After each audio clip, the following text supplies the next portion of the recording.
Oh, oh, Oh oh, man. man. Hey, welcome to the Old Main Podcast, man. It's your boy Big Memphis. Stan G. And your boy Big C, the did of the city. You don't know my name, read my chain.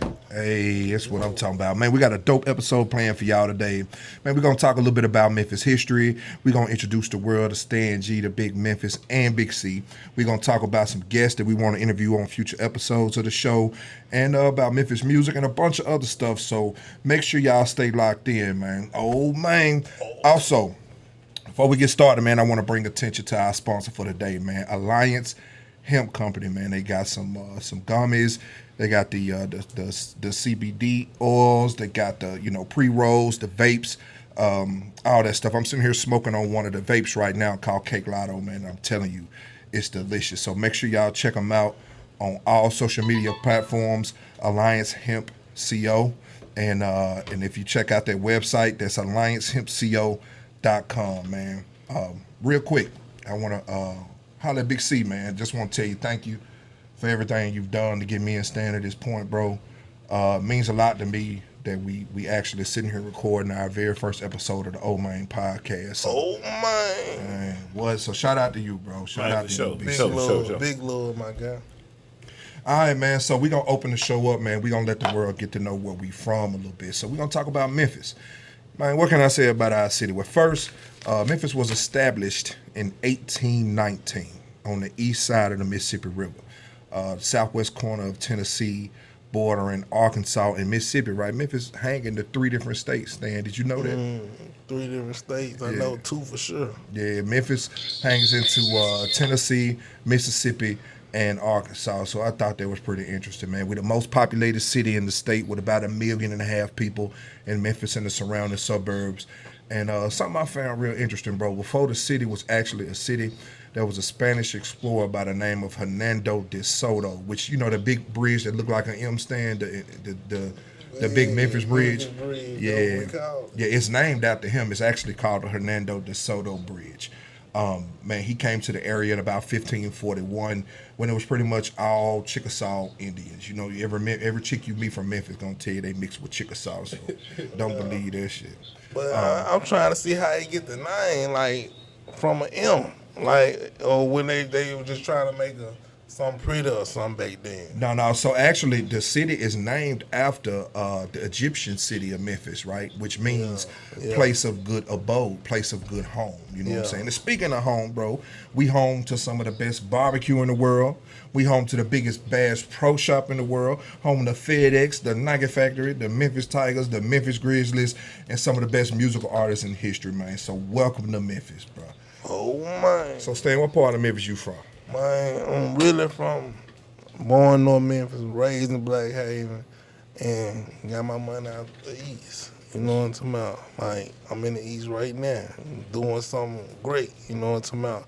But yeah, but that's where I'm from, really. You know what I'm talking about? I'm from the Haven. I grew up in the Haven. I learned all my mannerisms from the Haven. You know what I'm talking about? And I just really learned my hustle from the Haven. That's what's up, man. My brother was 10 years older than me, so they was 18. I'm in the Haven at 6 years old. This what I know. Getting it out the mud. So what's something about the Haven that the rest of the world might not even niggas in Memphis would know? What's something about the Haven that not even niggas in Memphis would know? Man, the Haven, I look at the Haven as more player than anything, but at the same time, like, Elvis, you know what I'm saying? Elvis Presley, you know what I'm saying? I went to Graceland Elementary, you know what I'm saying? Right. So they had a school really named after this dude. Yep. I watched the movie. I about? watched Elvis movie last night, man. I think they did a good job with that project too. Yeah, I thought Elvis, his home, like where he lived at, it's in your hood, right? Yeah, it's in my hood. It used to be Whitehaven. They used to call it White. It's still Whitehaven, but our people, we adapted the name Blackhaven, and that's what it is, though. But what it is with you, my guy? Yeah, man. So I want to actually ask Big C. Big C, where you get cut your grounds at, man? Well, I was born in North Memphis, No. Oh, Yeah. So I grew up on Brown Street. So everybody from Watkins is Brown. I'm really the real OG. yeah, The real. that's what them. That's what. Hey, you if you from North Memphis, you know about Watkins and Brown. Man. Yeah, Yes, sir. St. Court apartment Yeah, over you there. Yeah. definitely know about St. Yeah. Court. All right. So then, mom and dad, we moved on Greenlaw. So I was on the dead end right at Greenlaw. So when mom and they split up, we went to South Memphis. Then I was staying on Donovan, right there at Macklemore Parkway, right there, right in the middle of, went to Hamilton Elementary, and I went to Gordon Elementary, and then moved, to the what name? Gordon, Brookmead, then we moved to the South. Then I went to Hamilton. So I went to Hamilton from the third grade. No, I went to Sherwood third grade. 4th through 6th grade, went to Hamilton Elementary, then 7th through 9th, went to Hamilton, then we had moved to Raleigh. Yeah. So then we moved to Raleigh. Then They call that Murder 8. Shout out Right. to Murder 8. Yeah. So I had moved to Raleigh. Then I was going to Wooddale. So I would catch the school, I would catch the city bus to catch the school bus to go to Wooddale because my brother graduated from Wooddale. So I was playing, but I had grew up with everybody. You see the same people. Right. So I want to go out there with somebody different. Then. It's crazy how you moving around the city. I moved around the city Yeah, too. Like yeah. I ain't even in the same place right now. You know what Yeah, I'm see, saying? y'all make me feel like a novice, man. I got me, I'm Hyde Park all the way, born and raised. Yeah. And I actually lived in Hyde Park until I was 16. We moved. What street? On Tresment. Okay, yeah. My grandmama was actually the candy lady on Shannon Street. Okay. Yeah, so you know a bunch of Well, my family. see, right there in Shannon Street, I went to church around there at New Zeus. Yeah, right see, there I on know, Boxwood. I know exactly where that's at. Yep, right there at the corner. Yeah. So yeah, that's where I'm from, man. I grew up in Hyde Park. I lived there up until I was about 16. We moved to Raleigh for a year, and of course, I left for college. What part of Raleigh? We moved right there by Raleigh, Egypt. So is that St. Elmo? That big Yeah, street? St. Elmo, yep, So we moved yep. on the other side. So I'm St. on Elmo. Kerwin. Okay, yeah, I know that was on exactly where Kerwin, Kerwin. yeah. Yeah. But yeah, so you moved around a lot. Yeah. see, he from all over. You know what I'm saying? He got hoods everywhere. But Even I got garage stay in the east a little bit too, so you know what I'm saying? It was good then, though, to county. Yeah. You know what I'm Yeah, saying? For the man, bro got out there. I you know what I mean, that's where I come from, bro. My uncle owned a little club right there on Chelsea.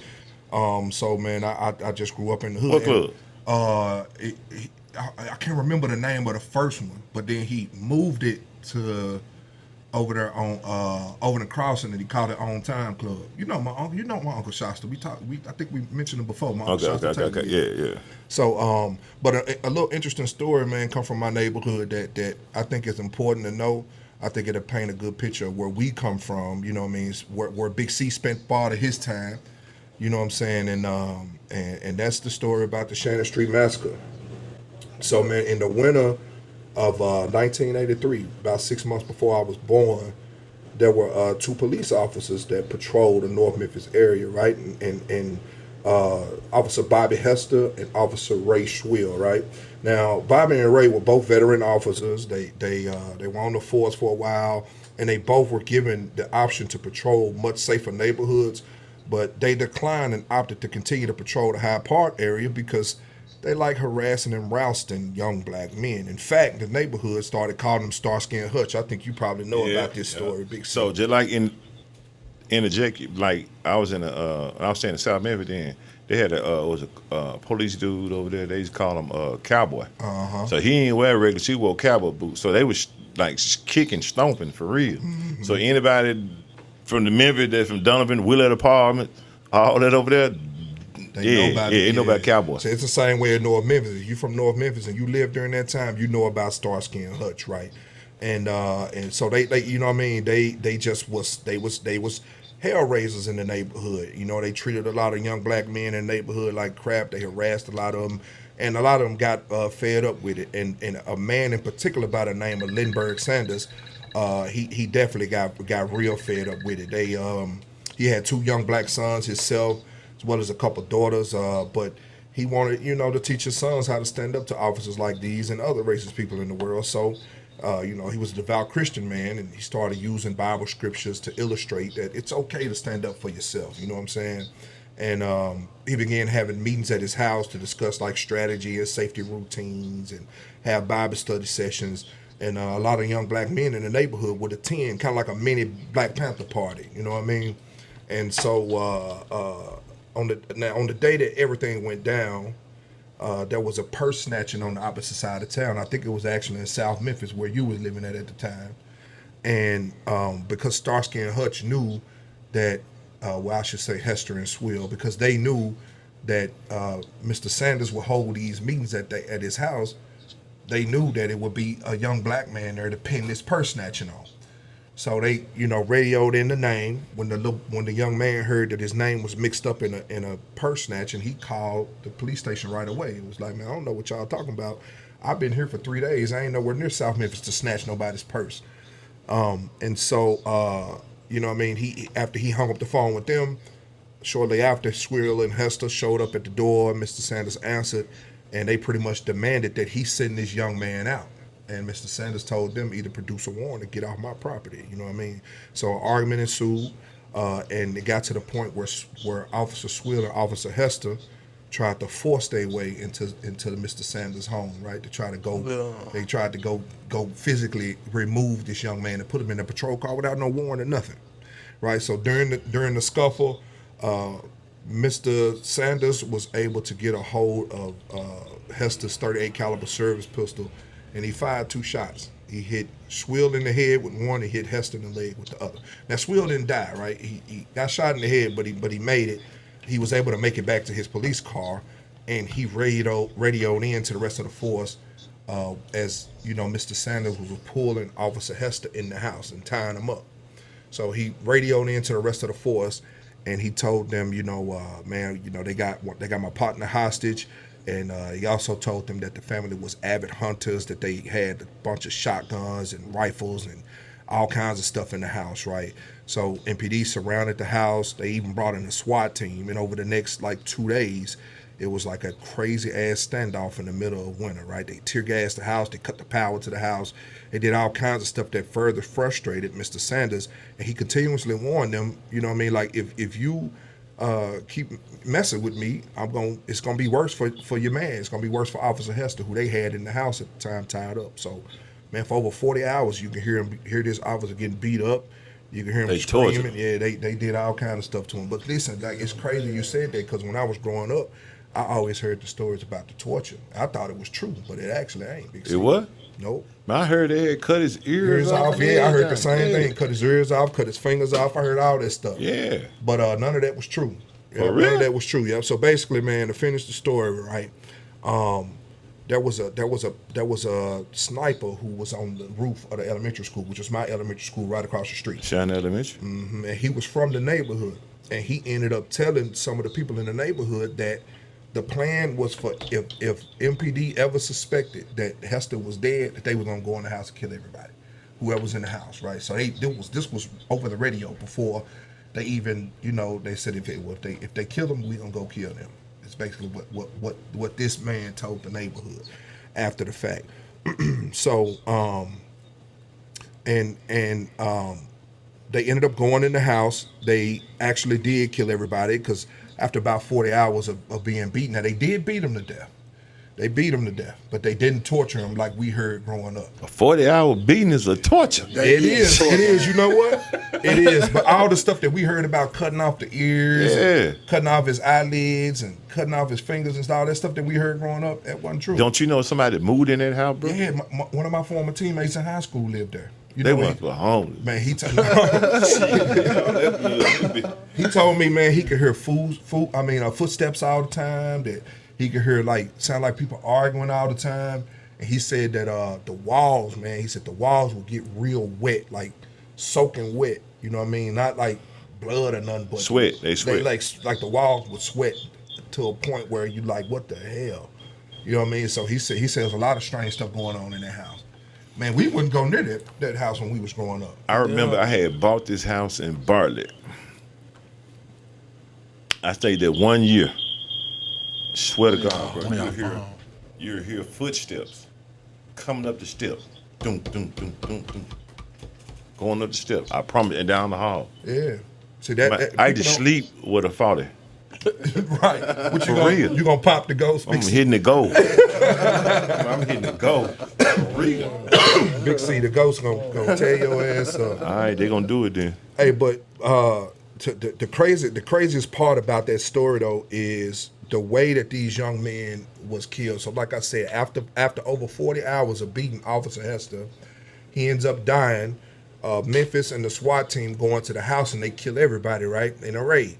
Now, what was funny about it, well, not funny, but what was tragic about it is the way the young men were killed. It all evidence showed that they was basically killed execution style, meaning they was forced to get on their knees, hands tied behind their back, and they were shot in the head at point blank range. All it was 7 people total. So 6 young men and Lindbergh Sanders all basically shot execution style. No judge, no jury, no trial. You know, MPD was basically judge, jury, and execution in that day because they decided that if they man ever got killed, they was going to house and kill everybody, and that's exactly what they did, bro. Oh. And the even sadder part about it is, how do they know that Lindbergh Sanders wasn't holding some of the young men hostage, right?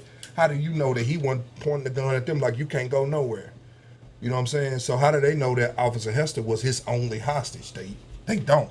They went in there and killed the whole house, man. And then the information that Officer Swill radioed in that they had all kind of rifles and shotguns and all this stuff on the premise, that wasn't even true. They found one weapon in the house, which was the .38 caliber pistol that he took off of Officer Hester's belt during the original altercation. That was the only gun that they found, was an MPD service weapon.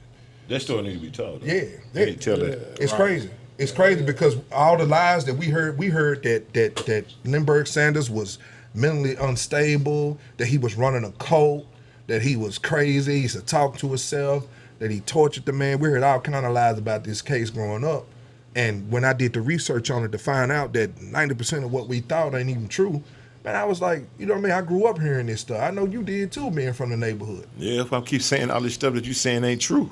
Yeah, it's crazy. Yeah. And you know, me and you definitely know how to go back and forth, but I'm telling you, bro, I did the research on the case. They actually did a documentary about it a few years back. Sure did. And it made me, that documentary made me sick to my stomach, bro. Because all they did was pacify the police. They sat on there and made it look like Officer Swill and Officer Hester was the victims, which don't get me wrong, they definitely were victims of violence. But my grandmother always told me you can never blame somebody for how they react. You know what I'm saying? And a reaction to them beating up and harassing all the young black men in the neighborhood was them when people get fed up with it. That's hard. Yeah, basically. So man, yeah, it's a real story right there, though. Yeah, it's a crazy story, bro. When I found out the truth behind that, bro, it blew my mind. Man. I'm gonna tell you what you should have did too, though. What's that? Leicester Street.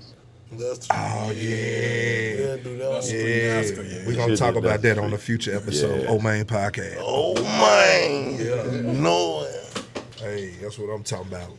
But man, I just thought that was an interesting story we could start off with. You know what I mean? Yeah.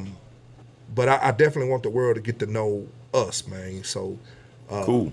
I'm gonna talk a little bit about myself, pass it to Stan and Big C, let them talk about themselves a little bit. So about me, man, I'm born and raised right here in Memphis, right? My great grandmother moved to the area from Mississippi in the 1940s, and her and my grandmother actually purchased a home together when my grandmama was just 13 years old, working as a car hop girl at a burger joint, man. So I have one little girl myself. She's 12 years old.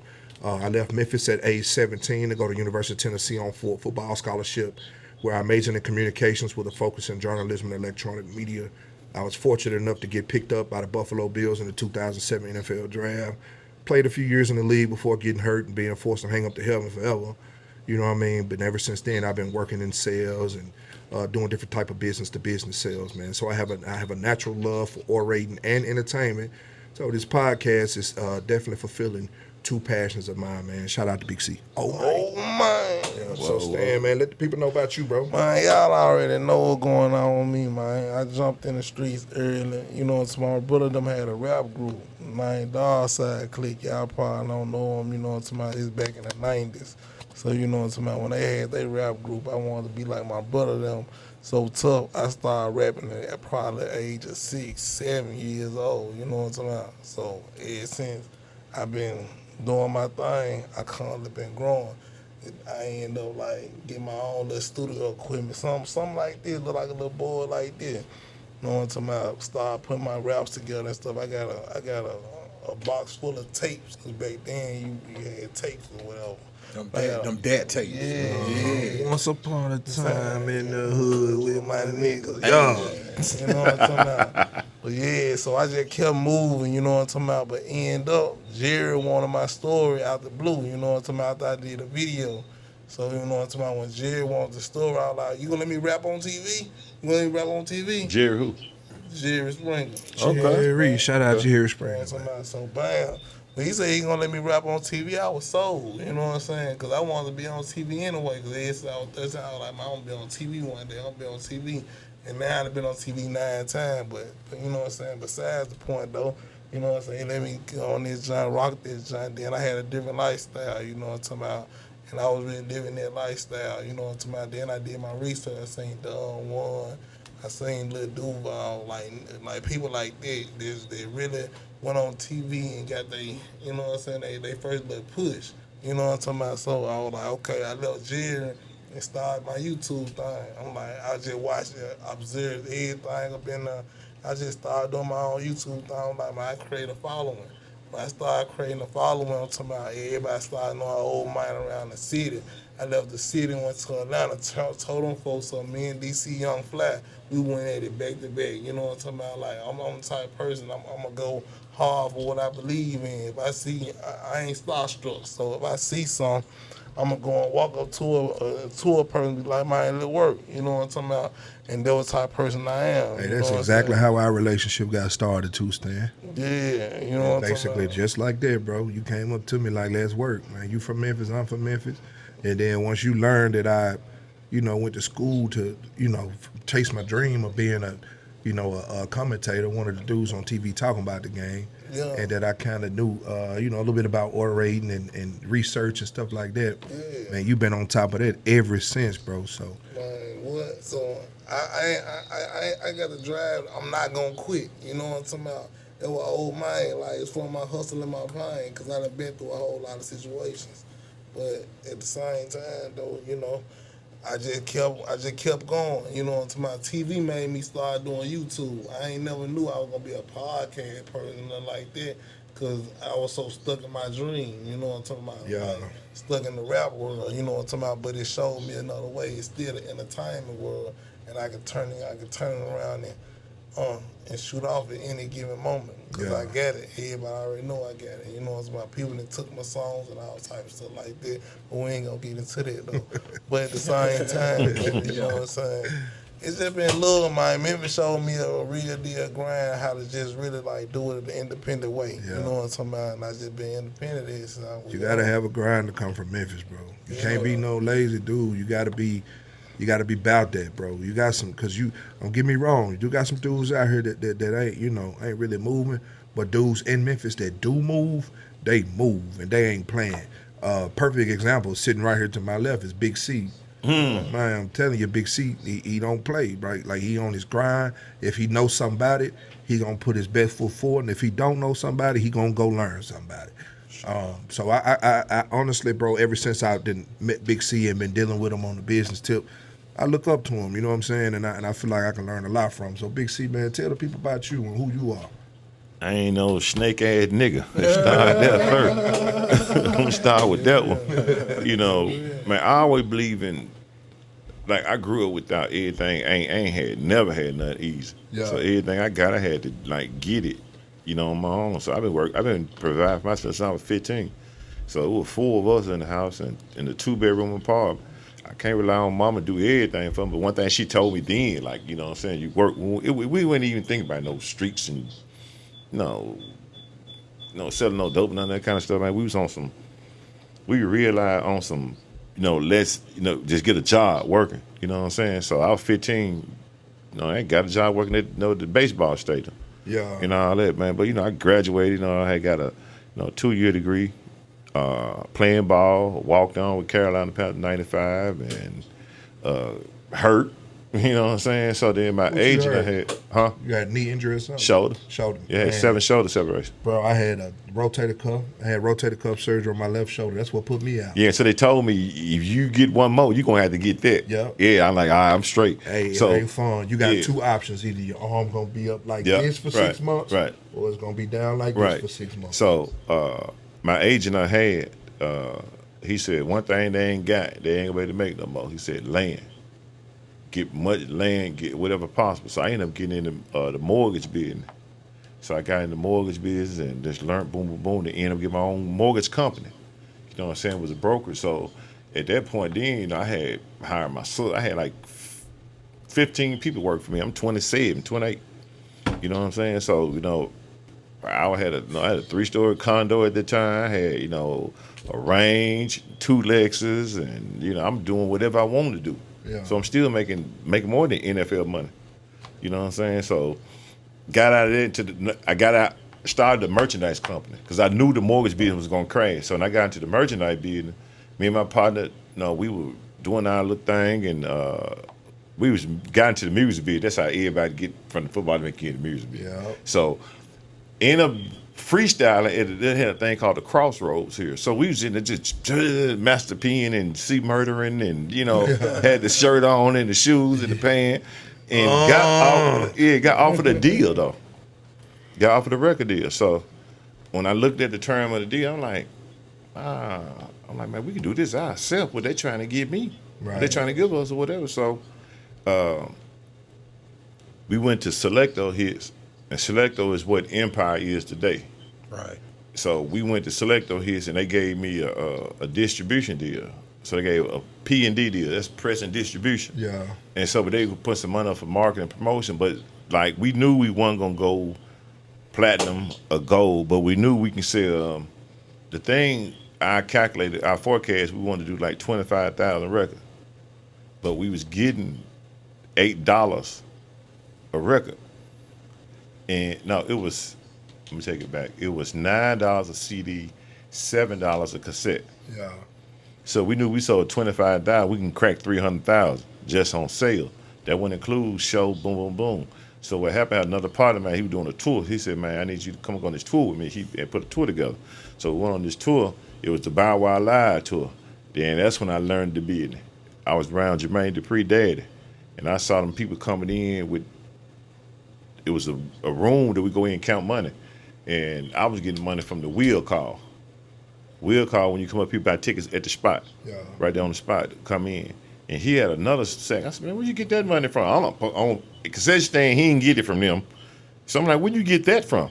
I'm trying to think that he done stole some money or something, right? Bro, I was just finna tell you that you remind me of like, and I ain't saying this in a bad way, but like you remind me of me in a sense, because everywhere I go, like every job I work, everything I do, I always trace the money. Right. I want to know gotta where the follow the money money. go. Yeah. Right. I want to know where the money go, where the money come from, because that's how you learn the business. Right. And when you Got learn the to. business, you can build your own. So dude told me, he's like, "Man, this right here from, man, this stuff right here, some boxes." It was like, "Man, this right here come from, no, them Paul. See them Paul, they got them gloves." I said, "Yeah." He said, "Yeah, bro, that's from merchandise." I'm like, "What?" And he come 30 a night, 40. So he 38. He making that bank They making 30-something thousand a night a night. off merchandise. I said, That's what I need to do. so that's what I'm finna do. Fuck some rapping. You know what I'm saying? And so I always been a smart nigga. I always been on top of my beat. I already knew what people don't succeed in business. A lot of people don't understand contracts. Right. So if you can't read and understand and interpret language, you through. I don't care what you're doing. That's a if you're fact. going to work at Walmart. That's if you're going to work at Amazon, anywhere, doing your own business. So I always knew I didn't want to work for nobody, because I have always worked for myself. And so I looked at a job as, okay, you're going to give me $10 an hour for my life. I'm finna sell you an hour of my life for $10. Nah. You know what I'm saying? So got to the merchandise game, learned that, boom, boom, hooked up with a partner of mine. We met. I had met so many people on the road and stuff like that, so I came back and said, I'm finna go ahead and just bump on this merch. So I started doing the custom jerseys out there. At a partner of mine named T, he's still in the land, still doing exclusive game out there in the area. He like, "Bro, okay, let's do it together then." So he already had a fan base. I built my fan base off that, and boom, stretched. End up doing a shoe deal with Reebok. Reebok got bought out by Adidas, so that was gone. I started the M-Town Tennis Shoe, started my company, Game Time Athletics. Started doing the Memphis shoes, ended up doing a deal with 3 NBA teams, Magic Johnson, NASCAR, a couple other people. Then I had got into the music management at the same time. Then was managing who the Criminal Man, Graham. Folks said Mob. Yeah. Our engineer today, You know. Black DJ Black. Shout out to Black. Yeah, it wasn't DJ Black. It was Aqua Black. Yeah. All right, here goes some more Memphis history. This man had got a 5-star rating on his album with no cursing. Black right here. Black, yeah. yeah. Shout out to Black Guy Engineer. Yeah. I've been trying to get him to jump back in there. When we tried to do a little EP, he's scared though. You know what's funny though? I can tell he a man of many talents because he got up to walk out the room earlier. He got the biggest calves I ever seen. So I know he was an athlete at some point. Yeah, man. We all play football there. So I ended used up. to run the 4-2. Yeah, you ran a 4-2. Who ran the ball too? I ran the 4-2. Who ran the ball too? Stan ran the ball too. Athlete to the max. Stan said he ran a 4 flat in the room the other day. I said, boy, your ass would have been the richest man in the world. Yeah, and I ended up being after that. But I ended up doing work with ended up doing merchandise work, merchandise bands with 3-6 Mafia, you know, Hypnotize Camp, you know, all them. Shout out to 3-6. You know, was the president of Sucker Free Records. You know, was the national marketing director with Selector Hits. That's where, you know, we was on the road. Black got us kicked out of hotel, you know, up there. Him and Gangsta Black, actually. Shout out 007. That was me and 007. Yo, 007. Yeah, with 007. Talking about DJ 007? Yeah. Oh, yeah. Yeah. We on the road, I got them on the road, man. He And we had were. the young dude, P from On Mile. Yeah. What's my guy name, man? Drive the 6'4" and shit. Yeah, drive the 6-4. I used to manage Platinum Rose, and he used to come up there all the time. Because I DJ, I don't know if you ever heard of DJ 7 the Great. Yeah. So he used to call himself DJ 007 the Great. Yeah. And so then when DJ 007 was using 007, you know, of course they had a little, but they were still cool at the same time. So I was managing 007. Yeah, he managed 007. So I managed 007. So Dub is from Houston. Yeah. You know what I'm saying? Shout out to Exotic Pop, man. That's where Dub at right now. Oh yeah, shout out Exotic Pop. Yeah, actually one artist got him a deal with Exotic Pop. Yeah. That's what's up. Hey, bro. Beach Time, we come back to drink some of that Stingum juice. You know what I mean? Case in the back. I should have had it out And here. I'm coming with him. You can't miss me. I'm the biggest light skinned nigga you ever seen. Oh, Okay. man, let's turn off. Yeah, so then I ended up getting in the insurance business and, you know, just kept the merchandise stuff going. And I just always believe in that, man, you can't get all of it. You know what I'm saying? You can't never get all of it, man. So the more people you help put on in a positive way, not to look boy nobody, but let them grow. You know, people need just an opportunity. You know what I'm saying? Yeah. So, but you know what I'm saying? I can't go no further. I gotta get some shots out to Black. Let Black let the world know who Black is. I mean, like, come to find out, dude, I was managing him back in the Gap. 10 years, 7, 8 years later, whatever it was, we found out we really related. Right. That's crazy. Yeah. Yeah, he come in the room, man. He over here pressing buttons and stuff. He doing all kind of stuff. So yeah, he definitely is a Yeah, Black just said, see, we need this. yeah. He's an invaluable member of this team, man. You cannot put a value on what he brings to the table. So shout out to you. Tell them who Black. you is, Black. Man, I'll give y'all the short version, man. DJ Black, 3 The Hard Way Podcast, Greenstorm Media. I grew up in Fayette County, out in Oakland, Tennessee. But my mom took me to church in Memphis. Oh, yeah. So Breath of Life Christian Center is where I met a lot of people from Memphis. Moved to Memphis when I turned 18, moved out east. Stayed in Orange Mound with my baby mama. You know what I'm saying? Got the whole Memphis experience. You know. Hey, yeah. Yes, sir. But career-wise, man, I actually started doing gospel rap at Breath of Life in church. And I met a group out of L.A. called the Gospel Gangsters. And they adopted me, took me out to L.A. So I spent a lot of time in L.A. And after that, I signed a record deal with a guy named Mike McKenzie. Used to play for Green Bay. I know Mike, yeah. 34 Ways. Shout out to Mike McKenzie. Shout out to Mike. So, Told you to make football players get in the music. yeah, business. football players in the music business, man. It's either sales or music. I took that project because we didn't actually put that project out, but I got a chance to open up for like 50 Cent, Ludacris, man. Did a lot of touring and stuff like that.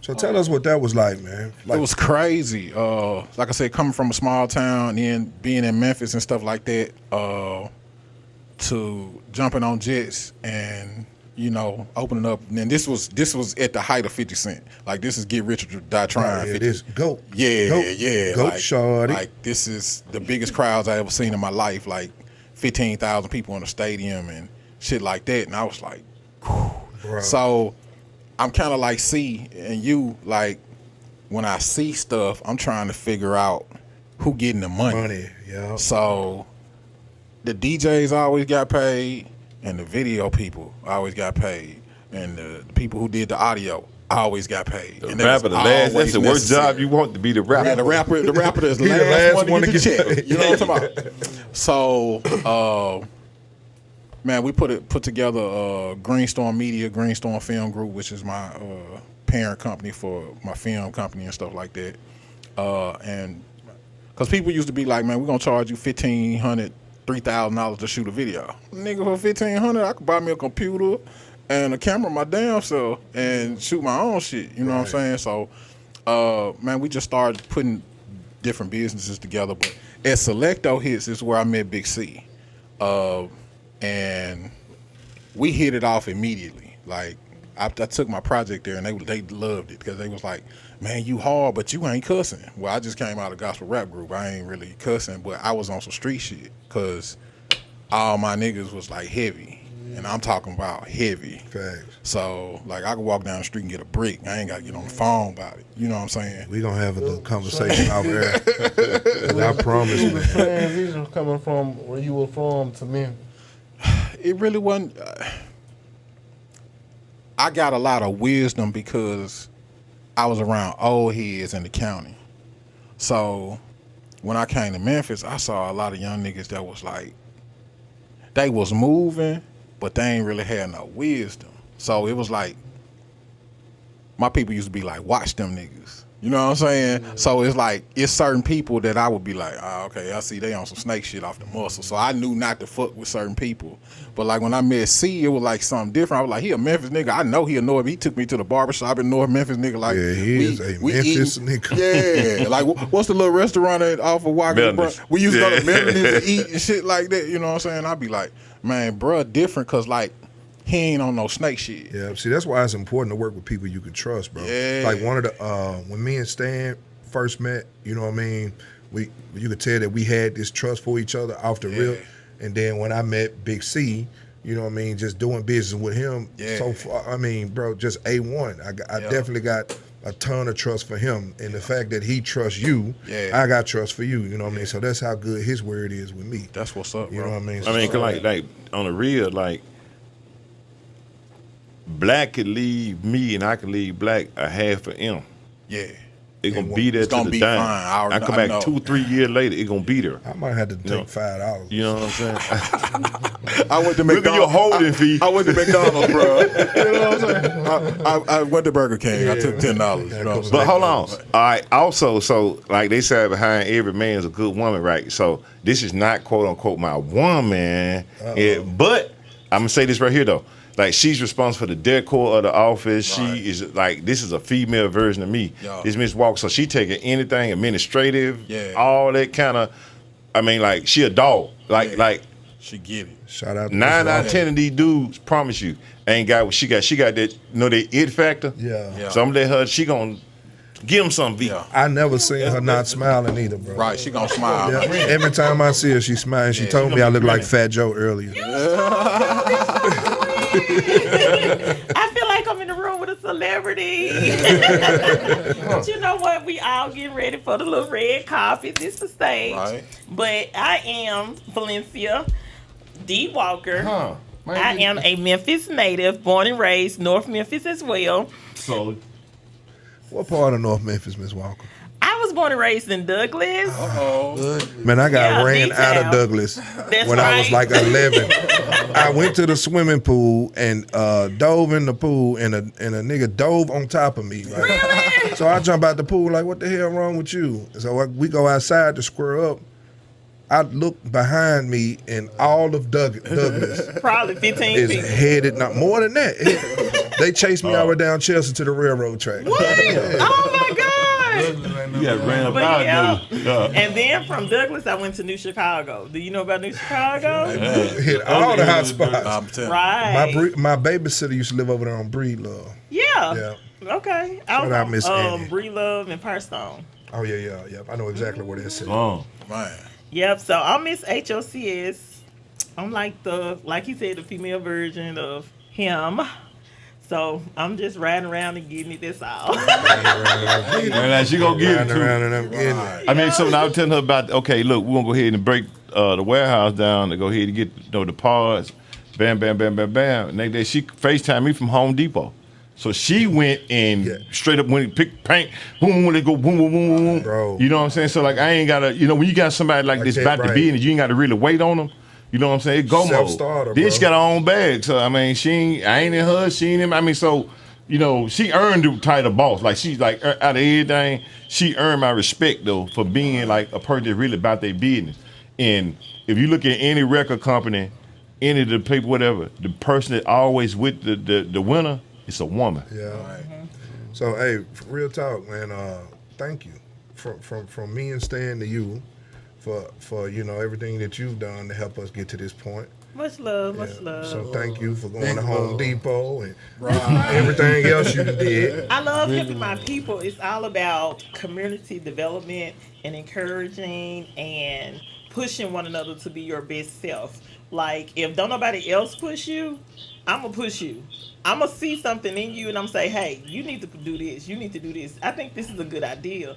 Hey, how you think this sound and how you think that sound? Like, I'm always trying to help somebody. And when I see somebody that's trying to be an entrepreneur, it's all about teamwork. Right. Teamwork make the dream work. And so then she also, if you got a business idea and trying to get it incorporated, she do all the state filing, all the work, all the paperwork. They're going to keep your ass on the straight in compliance on the straight and narrow. So she do business management, all that. So She know her stuff. yeah, she know her stuff on the real thing about it. So like, it's one thing to get the money. Right. It's another thing, you know what I'm Keep saying? the money. And manage the money. Right. Yeah. For those of you that's listening, come see her, but it ain't free. Drop your information off. Thank you. So I am on Instagram, HOCS 2017, Facebook, Hands On Concierge Services, LinkedIn, Valencia D. Walker, Twitter, Hands On Concierge 01, and TikTok, Hands On Concierge Services. Check this out. This is how gangster she is. So she called me yesterday. Where you at? I'm way on the other side of town. Hey, can you stop by this place right here? I need you to pick this box up. Yeah. So some company called her to pick up a box for $150 a box, just a box, and for me to drop it off and feed it. Damn. Yeah. She got any more of them boxes. I'm trying to get out. I got $50. I think I got room in my car. So, just to give you all a glimpse of what all I do, and for the listeners that's listening, I am a private process server. I'm a mobile notary / loan signing agent. I'm a business consultant, and I also do professional and business taxes. So I got a lot of hustles going on at one, and I make it look easy, but it's a lot of hard work. She doing my taxes right now. Hey, she Exactly. do make it look easy though. She do make, That's why she came here and got you. I need you to sign. That's why I was like, I'm gonna be back. Yeah, shout out to Miss Walker, man. Thank you for everything. You're welcome. Let's give her a big old man. One Oh man. Oh man. That is so cute. Yeah. So yeah, man. Shout out to Miss Walker. Thank you for everything once again. We really appreciate it, bro, man. Me and Stan. Crazy part is we had a plan. You know, we got together and we had a plan to go the long way. You know what I'm saying? We was really planning on just grinding it out, starting with what we had, figuring it out as we go, and then getting to our goal eventually. But then we had Big C, you know, with the help of his lady friend, was able to give us a big ass shortcut. You know what I mean? So right now we sitting in a nice conference room with brand new studio equipment, brand new microphones and headphones and switchboards with sponsors on the table and nice cameras and the engineering and lighting and all this stuff because Big C saw some potential in me and Stan. And just like she just mentioned, she want to see her people win. He want to see his people win. And now, man, we able to take that shortcut. See, we got to go the long route. It worked. Everything worked, and it's just the phase that it work in. So just like, you know, I signed y'all to a podcast deal, but like it goes around a lot of ways. So Black will eat off the deal because he's an engineer. Yeah. Then if you need all your make sure your business stuff right, y'all go to the business office over there. Valencia gonna make sure all your paperwork and stuff right.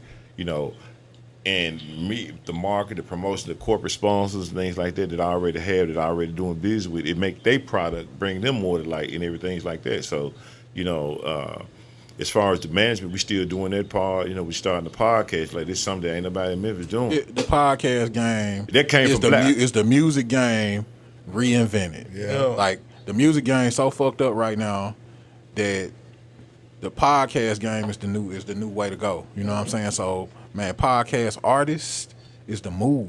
Like a podcast conglomerate is the move. Man, what I told you I wanted to do on Clubhouse, you remember? I know you said you went to school to do what you doing. Yeah. Right now you said you really doing what you went to school to do what you doing. You remember when I told you I want to start managing podcast talent? Yeah. So that's what I want to do. Yeah. And hell, I don't want to manage no rappers. They get shot at too damn much. Thank you. Man, do you know, like people, they like every week somebody see, hey man, look, I need you to listen to Lil Bro and them, man. Bro, them got tape out, man. They trying to go ahead and they got a song, man. They just thumping, man. Look, let me tell you something.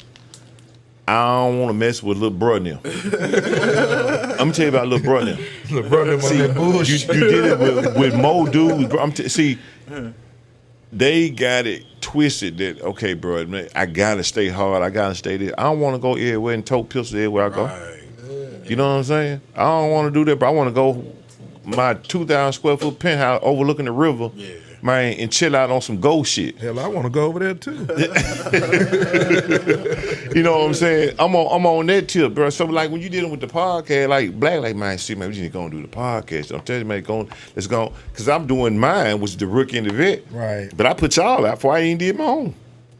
So I had bought all the stuff. We were doing all that. That was for in-house. Yeah. You know what I'm saying? So Black kept saying, man, see, man, let's do it.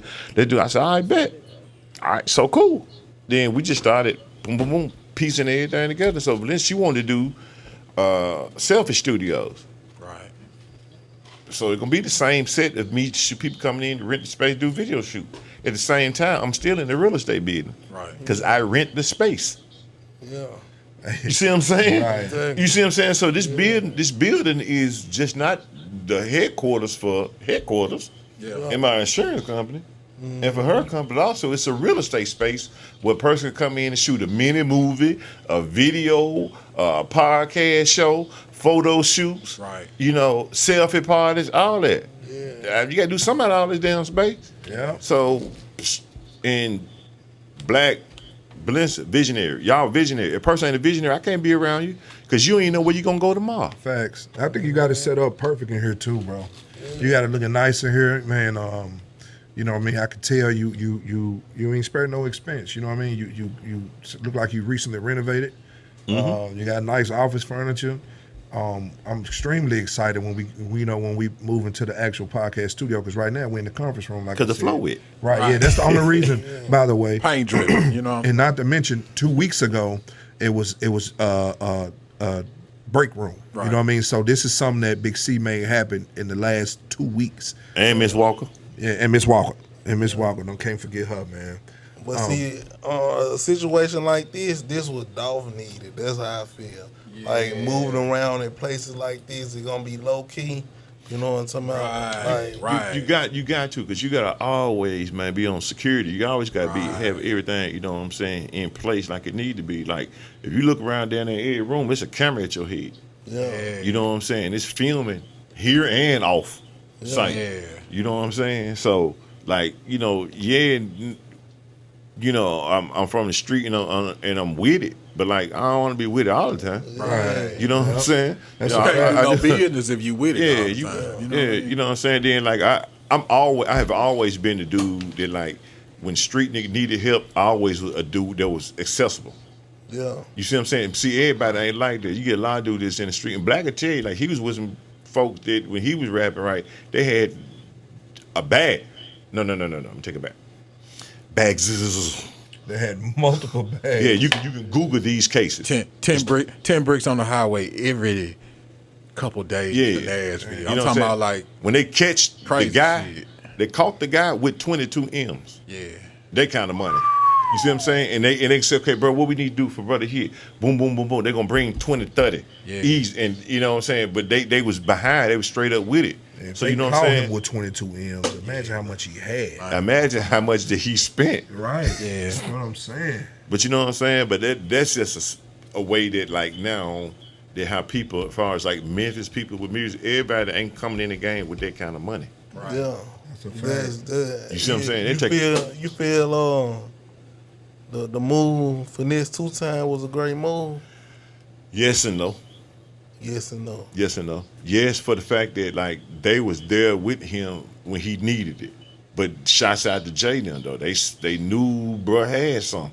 Yeah. And they needed him and Honeycomb for put rap. They need one more person One more person. and a girl. Yeah, Probably female female and a artist. guy. Yeah, If female they get a artist. female and another dude that's Honeycomb and Finesse style, bro, shit, niggas start scooting over. You got to put them in that conversation up there with QC. But Honeycomb so hard, bro. Like yeah. I love. But you know how much? Honeycomb. Hold on.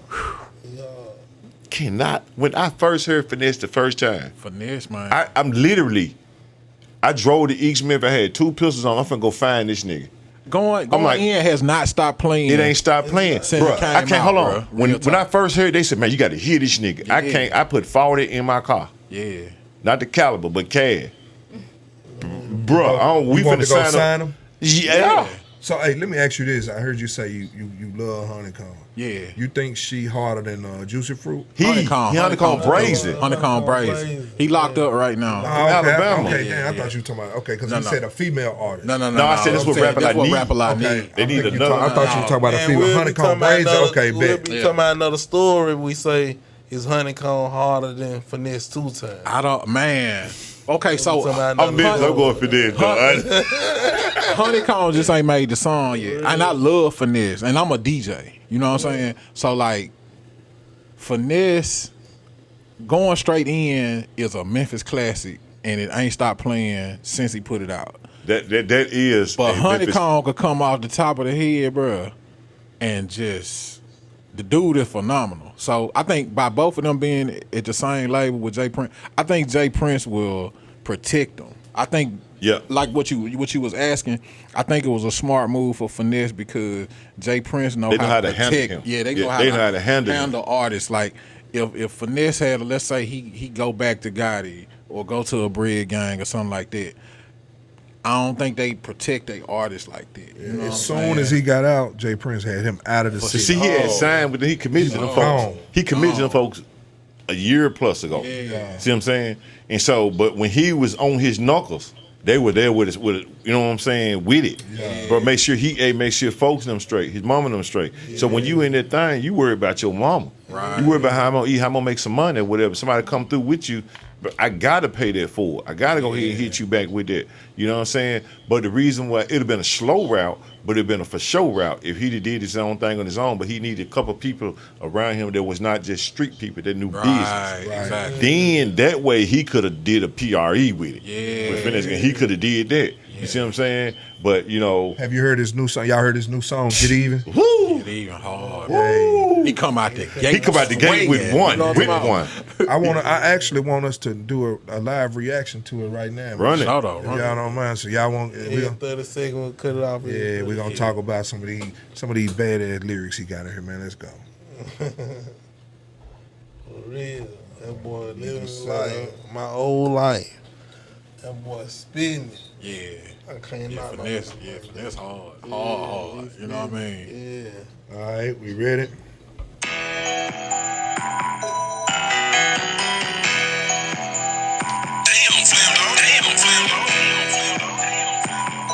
Hey, that beat so hard. I ain't about it. These bitches will put it on their own kids that they love you. Homie, don't believe it. Constantly asking for money and shit. Like I had it easy. If I ever cross you out and stop fucking with you, it was for a reason. One thing about me, I never get mad. I just get even. Might fuck on your best friend, fuck on your sister, then record it. You lying to me and want me to believe it. You must think I'm moral. I'm fucking the city up. I'm fucking the world up, having an orgy. And these niggas talking like they want problems, but they really avoid it. I'm setting the record straight. I'm willing to demonstrate any day. And I got a the interstate. Hey, Yeah. hey. The boy came so real, Yes, so sir. hard on that joint. I can't do nothing but bump it over and over. You know what I really like about Finesse Two Times, bro, is he's so Memphis, bro. He just if you wanted to know what the epitome of a Memphis nigga is, it is Finesse Two Times. Yeah. I ain't gonna lie. You got some rappers out there that rep Memphis, but I think Finesse Two Times is the most Memphis artist. I'm gonna Like, keep it real, and a lot of folks probably don't agree with this, man. Man, Finesse studied Yo Got It so hard, he learned that style and it made it 10 times better, bro. I'm gonna keep it real, bro. I think they took Finesse style. You know what I'm talking about? I'm talking about from the old guy, how the old guy used to rap. You know what I'm talking about? But he learned how to fast, man, go a little faster with it. But really, like, that's like one of the old guy style. Y'all listen to both of them together. Yeah. You Real think Bag sound like Finesse? The first when he first the usual shit he putting out now don't sound like Yeah, but Finesse. that first Bag. that's what I was just finna say. That nigga 2.0 now, bro. He different. That Yeah, nigga he now, different now. now. Yeah. That man so hungry. Could you imagine that yellow photo y'all saw? Number rap. Yeah. Number Come on, Man, as long as you know it. let's hear the next week. So we about to play a little bit more of it, man. Do another little reaction to it. I got out of jail with no money. I went and found a snow bunny. I came up off the whole money. I got that hustle and flow money. I jumped off the PJ with bags. I loaded them into a Tahoe. I pulled off in a Lamborghini. That shit had me feeling like Rollo. She want me to play in her pussy. I'm finger fucking these papers. These bitches are talk bad about you. Didn't wanna fuck you, so I'm fucking the hater. Ay, ooh, I came up. Ooh, I came up. Ooh, that man up. Red bottom, red venture, nigga, red flag, I'm flamed up. When I went fed, I came back home and changed my name up. Now what they call Finesse 2 Federal fed for real. I'm fucking the game up. Fucking my name. My bitch yellow, drink yellow. Yeah, Kush make me think better. Perks make me fuck better. Ooh, I'm flirting with the bank teller. Ay, I look like a motherfucking Kia. I look like a motherfucking Lord. Shorty wanna fuck with a Gia. I'ma beat the pussy till it's swole. Hey, Let me hey, tell you you what it going is. so hard, man. For real. Finesse is the modern day street version of Player Fly. Yeah. Hey, I see that. That's why I say he better his style. He took his style to another level. He what what Fly was in his day when we was on when niggas was like woo straight up like Fly in your face. But see, But he's there with the gang. But see, thing about it, how I know that he really listened to Fly, he said on his last album, man, I bump Fly, but everybody needs somebody. When he said that, it kind of changed me. The man like, ooh, it wasn't no diss, it was just so real. Like, dang, you know what I'm talking about? Because everybody running around this joint, nobody needs nobody. He came out and said, man, Like that's a Memphis classic. Fly. But Going straight in, everybody needs classic. somebody. Hey. Tear the club up, Memphis classic. What Memphis song do y'all think like just represents Memphis the best?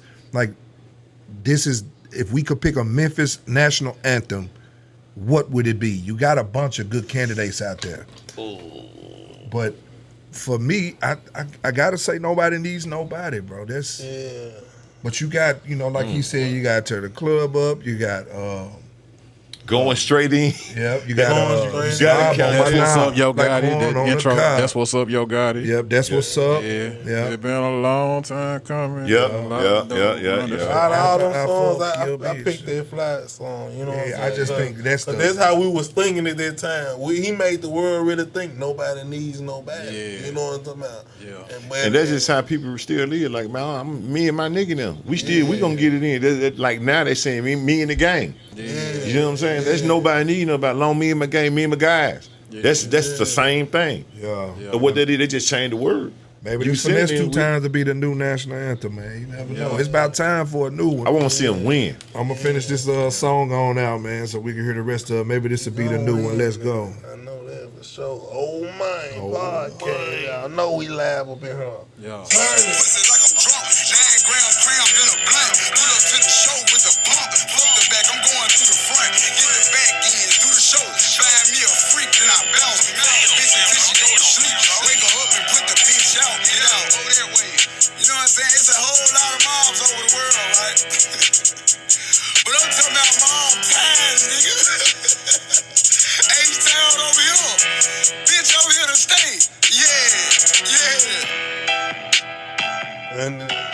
boy likable, man. Yeah. He likable, bro. Yeah. You know what I'm talking about? You like to hear the music. You want to hear the music. You know what I'm talking about? It's something about, he got that charisma. He got that, he been had that, and they seen that a long time ago. God was a fool when he didn't sign that, man. He was almost like, man, I'm here, bro. Sign me. He want to sign so bad. He went it though. But money bag. He wanted to get signed that bad, man. Let me tell you something. Let me tell you mess up in something. the head. If it was me, if I was Yo, or if I was working over there with them, I'm finna put them niggas at the table. Bruh, fuck all that shit y'all talking about. But I'm still looking for him to show up at birthday bag. You think so? That's just me. If I make a bet, I bet on that. I happen. Bruh. Somebody finesse? Yeah. Cause it's just friends. So he knew I know this nigga like me. He just don't like my guy. Yeah. Bro, look here, squash this shit. You ain't come to the building yet. You come on over, come on from the bag. You stay there or wherever you at. Boom, boom. Bro, come on in and go get the city what they want. You got to bring it home first, bro. You got to bring it home. And that'll be a cold move. Come the on, city gonna bro. come out, bro. And if you don't have finesse to this joint, One thing I know the about city Yo, gonna feel a certain type of way. this is what I know about Yo. He's a calculated thinker. Yeah, for sure. Did you see? Guess who dropped the song yesterday too? Who? CMG the label. Oh yeah, I seen it. Yeah. Guess who's doing more numbers though? CMG is right now. You look at It was 16 hours. They did 700. Finesse did 8 hours. He did 4 7. It was 4, yeah. But you gotta look at it now though. And then See you what- gotta think about how many foes on this song. That's how you Yeah, know. but hold on. Finesse But is- I get it. Trust me, I get it. Cause it's just like 6 to 1, 6 niggas on that song and 1 nigga on this one. So you got 6 fan bases. Then he got Block Boy doing cameos, and he Yeah, got Block Boy doing bombs, got shit. Glorilla doing cameos. Yeah, Migo got the shades on. Yeah. So I'm looking at all of them like, man, if that boy would have had the right deal at the right time, they know he would have shot past. When he come out, he gonna come out with the next one he do. That hoe he gonna get the. I don't know. It scared me. I don't know if he can make another going straight. Shit. But that shit was so I perfect, ain't gonna bro. lie, this junk going straight in. You think I so? Ain't gonna lie, this He gonna do song it going got straight in part two, though. It's hard, but man, going straight in. Oh my god. It was I a gotta agree classic, with that. though. It was a classic, but he still got. It's that like fire his flow. nobody needs nobody. Yeah, because everybody gravitate to that one song. You know. Yeah. what Hold I'm on, talking about? I'm tell you what's If we would've crazy, heard though. anything else before we heard that one, that probably been the joint. Hold on, guess what's crazy though? That song is streamed over 100 million because people took it, put it on their shit, right? Oh yeah. Hold on, Brother did 100 million stream, ain't never signed a deal. That's an independent ass record. Yes, sir. Yes, sir. So would So y'all? who own going straight in though? He own it, but You what sure he that did? ain't Bread Gang on that shit? No, that's him. Okay. There ain't no Bird Gang jump. But hold on, ain't but never get- he ain't getting the Matter money. of fact, he did get signed by Bread Gang. They probably paid him out the contract though by now. That man, bro, You know what I'm listen, talking about? I guarantee you, I can bust that contract in 30 spot. Bro did that jump with Wicked. Wicked is the one getting the Okay, money. okay, And okay. whoever's put it on their channel Okay. is getting the money. So, when you Okay. hold on, you got to think about when these young niggas doing them songs, they like, brothers want to get this junk out here. Right. They ain't thinking But how about the beginning. Finesse was like mine. Nigga said he want 50 to get me out of contract. We might as well go lynch a nigga. And he talking about he was talking about money bag then. He was He like, said I linked up with Moneybag. I'm going. Y'all need to hit her. I'm going straight in. I don't know. But he what said, he link did. up. Hey, Hold on. I got Link link- up mean could be like, bro, I got you, everything bro. we saying for It's allegedly. allegedly Right. entertainment. Possibly. Yeah, possibly. Maybe. But so I'm gonna ask y'all this, bro. Right. So who is right now? We talking about currently out the city, top three hardest artists in the city right now. In your opinion, whether the world know them or not.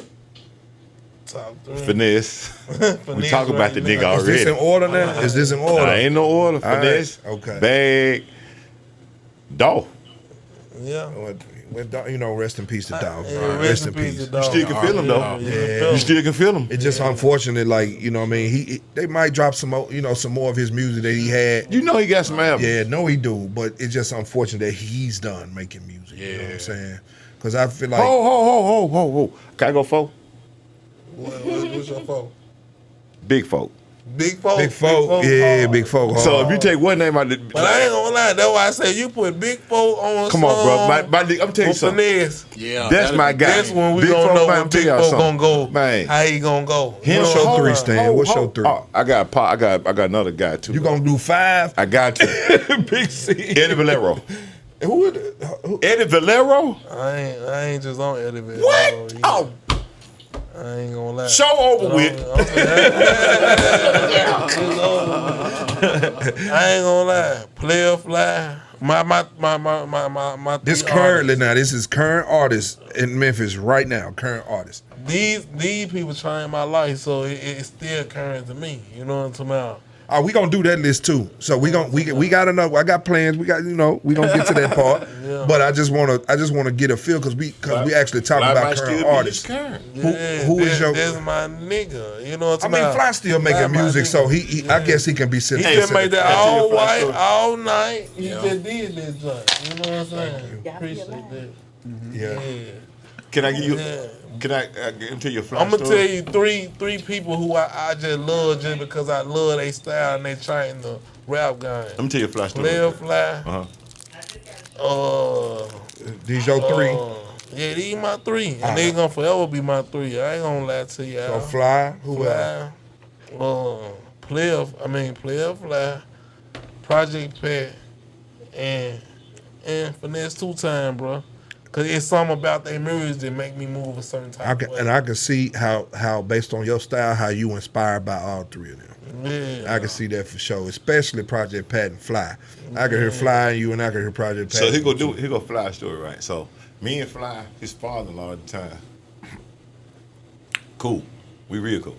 So when I first was rapping and getting on the road, I got on the road with Fly. That's who put. Cause me and his father-in-law. So Fly was staying with me one time, right? I go in the bathroom, open the door. Hey, Fly. He come up nose white as snow. I'm like, bro, what? You know he love his cocaine.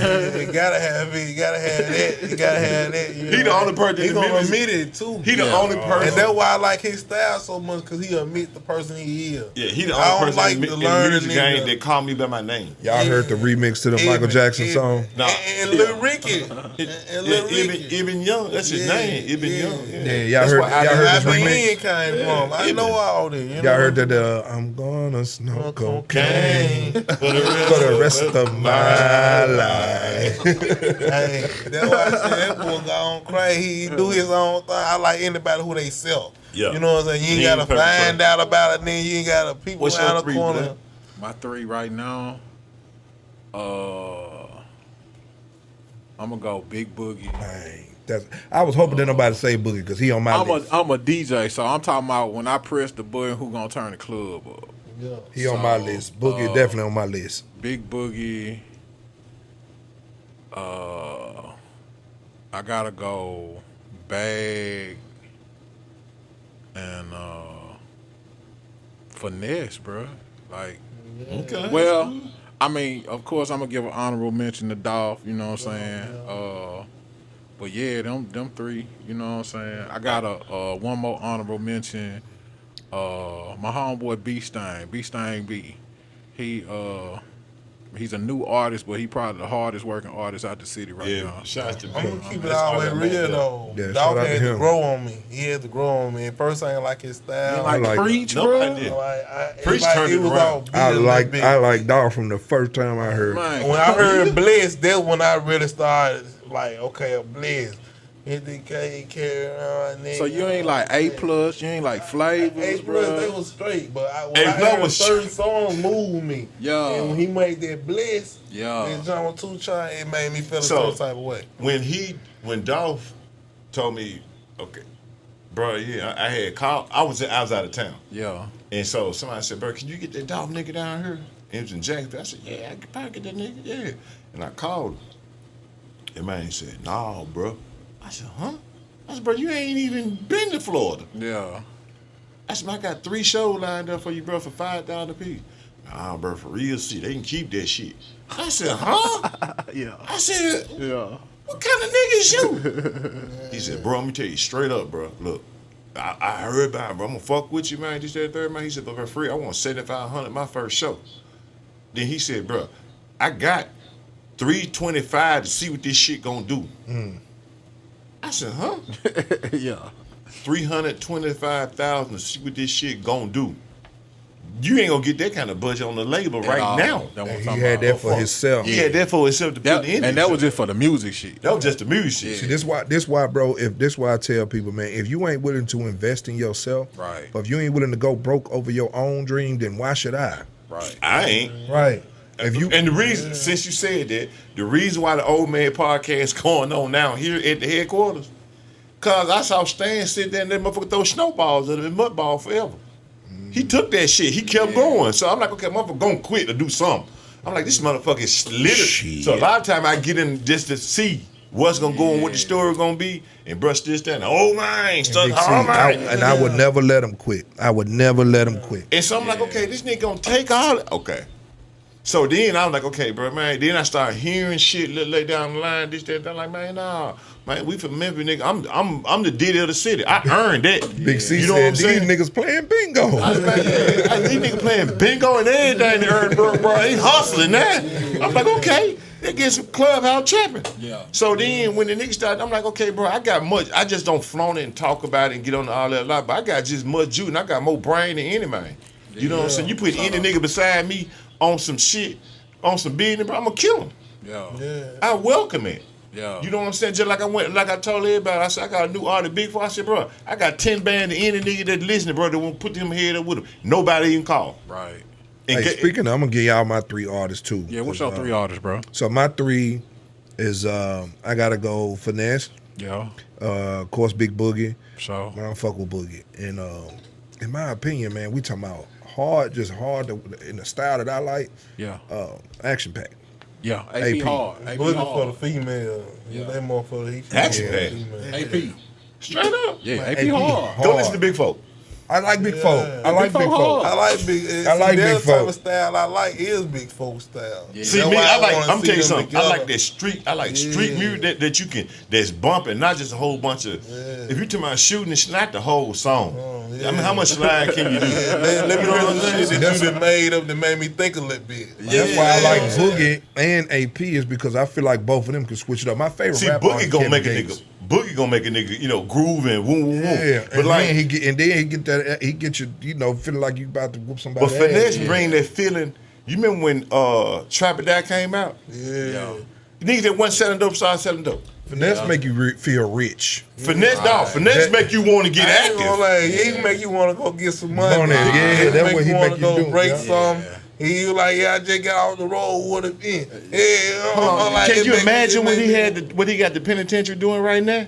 Man, He just got out a couple of days ago. Them folk they like, bro, just was in here last weekend. He probably, You know what them? he probably had that, man. He probably wrote so many songs and that. Oh yeah. He got a book. He came That's out why he with a book. came so quick with that joint. Yeah. That's But why I said I give him 24 hours. I love to see bro really for real life, man, get him a plaque. That man deserve because the good thing about rapping out for him too though, bro. Yeah. Bro ain't no radio rapper. Right. He don't need radio. Right. So that's a whole lot of marketing dollars. I ain't got to go there. Every time he almost blew up, bro, he end up getting locked up. That's why I feel like it's his time, Shoestrings bro. tied up, yeah. It's his time, bro. I can't knock a nigga. You And know what then I'm Jay saying? know how to handle them. Right. Jay Prince know how to handle them kind of guys. Yeah. Or whatever. But I believe in a year Honeycomb will come on in. Yeah, Honeycomb. Yeah, Honeycomb got to stay out of trouble. If I find me I love for what's name, he'll be fire over there. Who was that? Big folk be fire with their rap. That what they got. Yeah. As far as the young niggas that's coming up, see, I don't never mind helping a lot of the young dudes because they don't even know they ain't got no uncle, they daddy left or smoked out or whatever the case is. Yeah. So, like a lot of people don't even know. Like I helped Migo, Lil Migo. Yeah. You know, and I had Migo and Big Boogie. You DJ'd the party. My DJ'd niece the party. birthday, Sweet 16 Yeah, party. Yeah, I was there. Yeah, I had both of them at the Sweet 16 party. Shout out to Boogie, man. I should have said I was gonna be your DJ, man. Shout out to Jay Brown though. Jay Brown took the job, but damn, I messed up on that one. So I messed up on that one. I told Boogie, I kind of took him to school when we was at the party. So after everything was over, I told him, I said, you know what, bro? You shouldn't even be here to get this money. Right. He like, what you talking about, bro? He said, man, You y'all gone. paid me. Yeah. Like, bro, you ain't even supposed to be here. Yeah. You supposed to been on the road somewhere. Right. Then I knew his manager. Yeah. So what's that? So me and him, we real cool. Yeah. So he was managing Money Man. Yeah. You know what I'm saying? Tutu. Yeah. So Tutu used to manage Snooty Wild. That's his nephew. So R.P. Snooty, man. That was my Yeah. dog. You know what I mean? I know So, exactly what y'all talking yeah, about. go too. yeah, yo, hey, Yeah, yeah, I'm talking yo, about the yeah, guy, the Tutu, mountains, too. yeah, Yeah. that's my guy. So Tutu, I met Tutu through Big Ed, and me and Big Ed were partners. I had help Big Ed get in position. So, but I told Boogie, I said, bro, you shouldn't even be here. You should be on the road somewhere. Go and get. And I told him, I just sat there and gave him some game. He was like, I can't wait to. I ain't bumped into him since. But when I bumped back into him, he was like, man, bro, I'm like, that's how. See, you took it and ran with it. Yeah. See, like, people be so hurried to get signed, but they ain't less than hurried to work. Right. Yeah. You see what I'm saying? So you get signed, you done took that money, you done took that time, bro. Okay, you gotta go work now. Right. Oh man, y'all already know what it is, man. Oh man podcast, man. We getting y'all little clips, man, and little dips like that.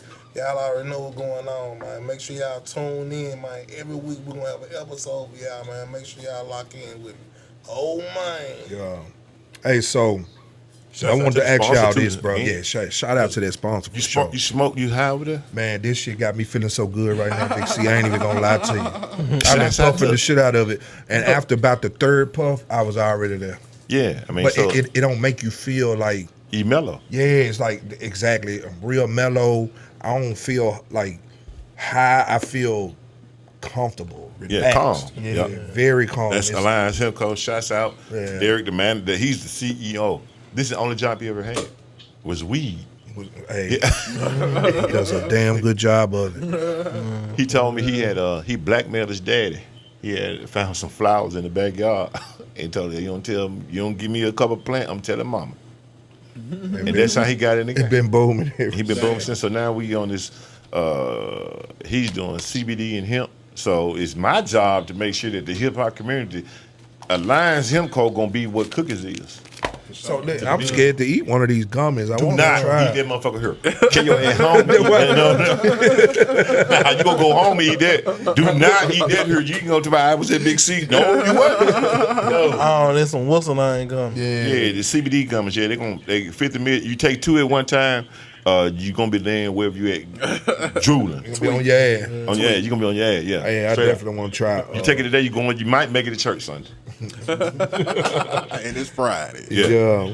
So man, you know, we were talking about some Memphis artists. We all gave a top 3 here, man. Who do y'all feel has like just represented Memphis the best? You know what I mean? And this is all time. This is everybody going back to DJ Squeaky. You know what I mean? Anybody you can think of that you feel like just has represented Memphis out in the world. I mean, there's so many great talents, but all of them don't, like, we got Jazzy Faye. People don't even know Jazzy Faye from Memphis. Right. You know, K. Michelle, and we got a lot of dope I'ma give it people to that Gotti. came out of the city. I'm gonna give it to Gotti and Dolph. Reason being, Gotti put half his roster is Memphis people. Well, Dolph whole roster, basically except one guy, is Memphis. 2 people, the girl and the guy, the singing guy. Dolph did it for the fact that Memphis people always got it out the mud. We ain't never had a handout. You know what I'm saying? So he did it with his own money and did it that way.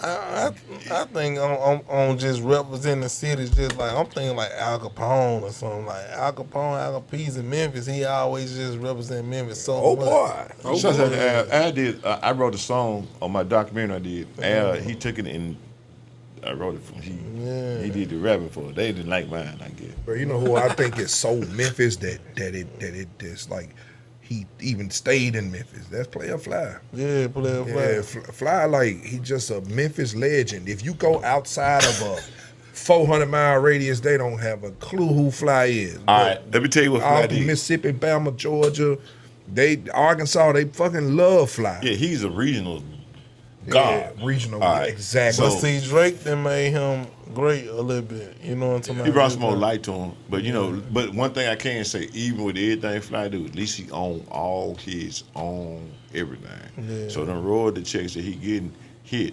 So Fly had a big deal with Universal back in the Gap.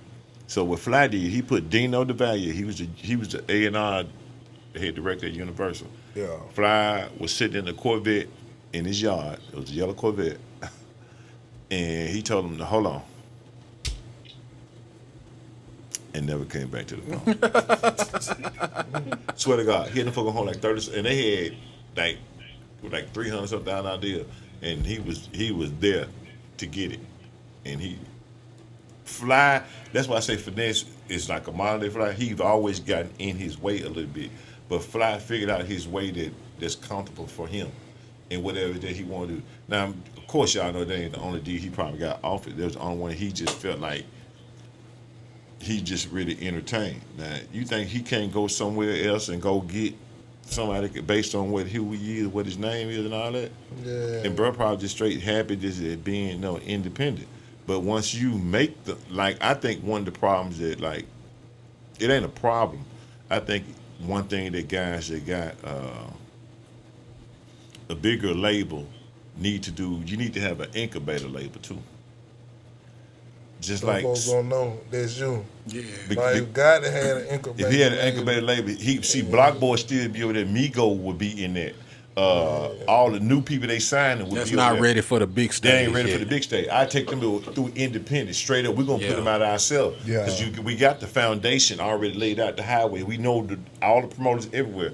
You put them out straight up on their own, put a couple dollars behind them, and let them put a mixtape out or something like that through Empire or whatever. So why y'all think like Fly didn't blow like that? You know what I mean? Like, do you think it was something to do with that process? Would he have done better under a system like that? I think because a lot of times 9 out of 10 of the people that be would do they yes men. Yeah. So they scared that bro I can't go out of town this weekend, and they gonna take me with them or whatever the case is. So whether nigga get mad at you or not, that don't mean nothing. The only thing that makes sense to them is you make them a lie, just do the right thing, and make it the truth, just win. They'll make anything opinion anybody got out null and void. Okay. So if you go out there and say, okay, bro, yeah, like for example, when I started managing Frazier Boy. When I said, Paul, give him permission, can he do a mixtape? Paul like, what's a mixtape? I'm like, bro, it's a song, just a bunch of songs. He's like, okay, cool. So what I did, I was working with Selector, so I went and got his whole SoundScan report.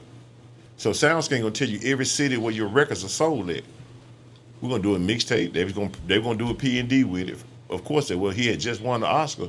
We're gonna put out your own tape on our own and go right back to where you've been already selling it. Do you think a fan though? But did it work? He didn't want to do it. No. See, a lot of success require work. And everybody, just because you get something, do something, that don't mean that you still got to go back and work again. My last album went platinum. Okay. What have you done for me lately? Right. You because that's what happens to so many artists is they have a hot project coming out the gate, but then they just either lose the work ethic or the passion. I personally believe that DJ Paul don't get the respect that he deserves because he was Kanye before Kanye. I agree with that. Like, I think a lot of these artists get frustrated because they lose their production. Like, Paul and Juicy will never lose their production. They could be 3, 6, 20, them niggas 30 because they the beat makers.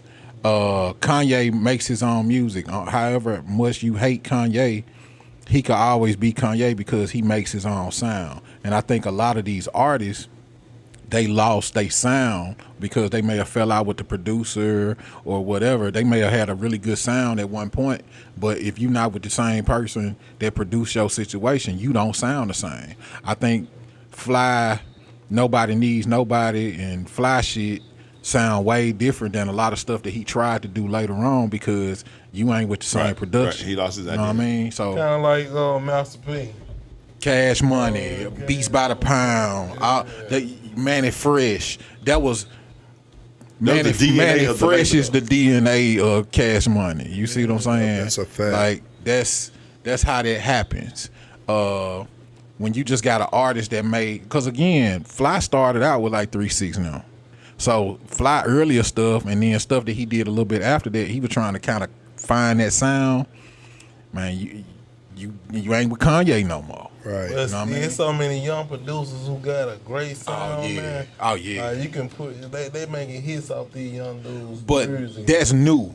You You see what I'm saying? That's now. But man, back in the days, you gotta have to find that one person with that sound and stick to it. But now it's so many. Everybody didn't have an Insane Wayne or a Drummer Boy or you see what I'm saying? Squeaky. Yeah, Squeaky. That's how Dolph. Man, Dolph flavors A+. That's Squeaky, bruh. Yeah. You know what I'm saying? That was a sound that people knew they were familiar with, that people come by. And it said Memphis. And that's that I was just gonna say that's a Memphis sound for sure. But see, I'm gonna get some. I don't know if any Memphis artists listen to this or not. But let me give y'all 10 cities that buy anything from Memphis. Lil Rock. Memphis music. Hey man, that's Lil Rock, yeah.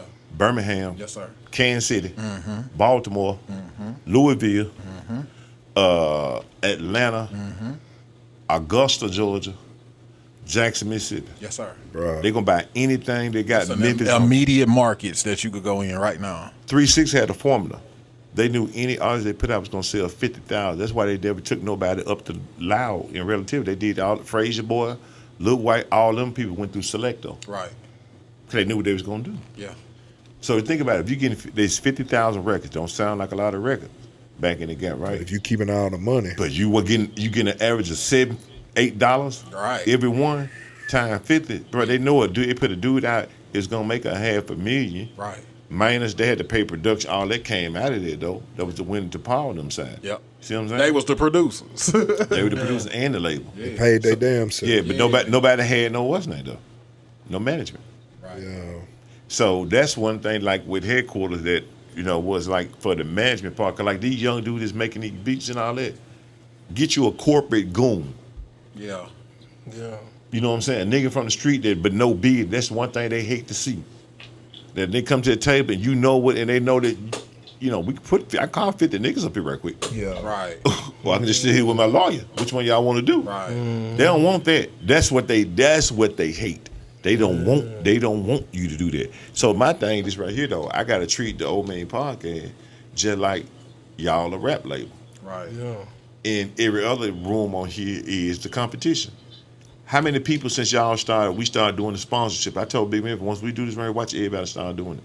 How many other people start doing it? Y'all seen it wrong. Yeah, a few. We done got a lot of people to reach out about that sponsorship. See what I'm saying? So you get people know how to do something, but people don't know business. Right. I kill a nigga in business. I sat down, he invited me to his house to have lunch. Fred Smith that owned FedEx. Yeah. So if I did a deal with the NBA and beat Adidas at a deal, I'm on the front cover. I go get the news articles in the back. I'm on the front cover of the newspaper. So if I was smart enough to beat them niggas, come on, bro, ain't that hard. Yeah. Ain't that hard. So they don't want you to see that. Just like if somebody say, hey, if QC say, hey, see, we want to give you a deal to be vice president over here, but we ain't gonna pay you. You can use the name, the logo, whatever you need to do to make your own money. I make $1 million a year. Right. Because I know exactly what to do. You gonna go get some more artists or something. Yeah. Yeah. You Some sit- merch. Merch. Yeah. I'm gonna talk to them about business. I'm gonna be able to sign people, put them out my own thing. I said we give you the title and the name. So just like if Coca-Cola came out and said we got a lemonade Coke, you think people ain't gonna try it? Because of the brand. They sure tried that hot drink. That hot. Right. You got niggas all over the internet about to burn their damn lungs out eating that hot ass chip, that packaged shit. Yeah, dude. Yeah, I saw people. Yeah. My homeboy down there bust his chest wide open eating that shit. Man, I He saw damn near people. died. He all on Facebook, ass all out, slobbing all over himself and shit. I'm like, get your dumb ass out. That's fucking They stupid. just You like look. red, brown, like. Yeah, come in that little pack. Yeah. And he that ate the shit trying to tell my man, where the milk? I gotta get the ice cream, slobbing and shit. I'm like, yo, dumb ass about to kill yourself over a fucking chip challenge. You better sit the fuck down. Hey, but you know what I mean? I definitely don't want to run too long. So man, I want to close it out with this. I want to ask, Stan, Big C, Black Man, I want to ask y'all for three guests that you want to interview on a future podcast, right? And I got my three right here. I'm gonna tell y'all who my three is. Mike Tyson, right? I just feel like Mike is that dude to me. You know what I mean? A lot of people don't know this about Mike, but he actually studied other boxers nonstop. He was brilliant. People think he's just some dumb brute, but he's actually like genius level smart. He dedicated himself to his craft. He became the best in the world at something. and I want to be the best in the world at what we doing. So I feel like he'll be able to give me some advice, some type of, guidance on that. I got Kevin Gates, my favorite rapper, right?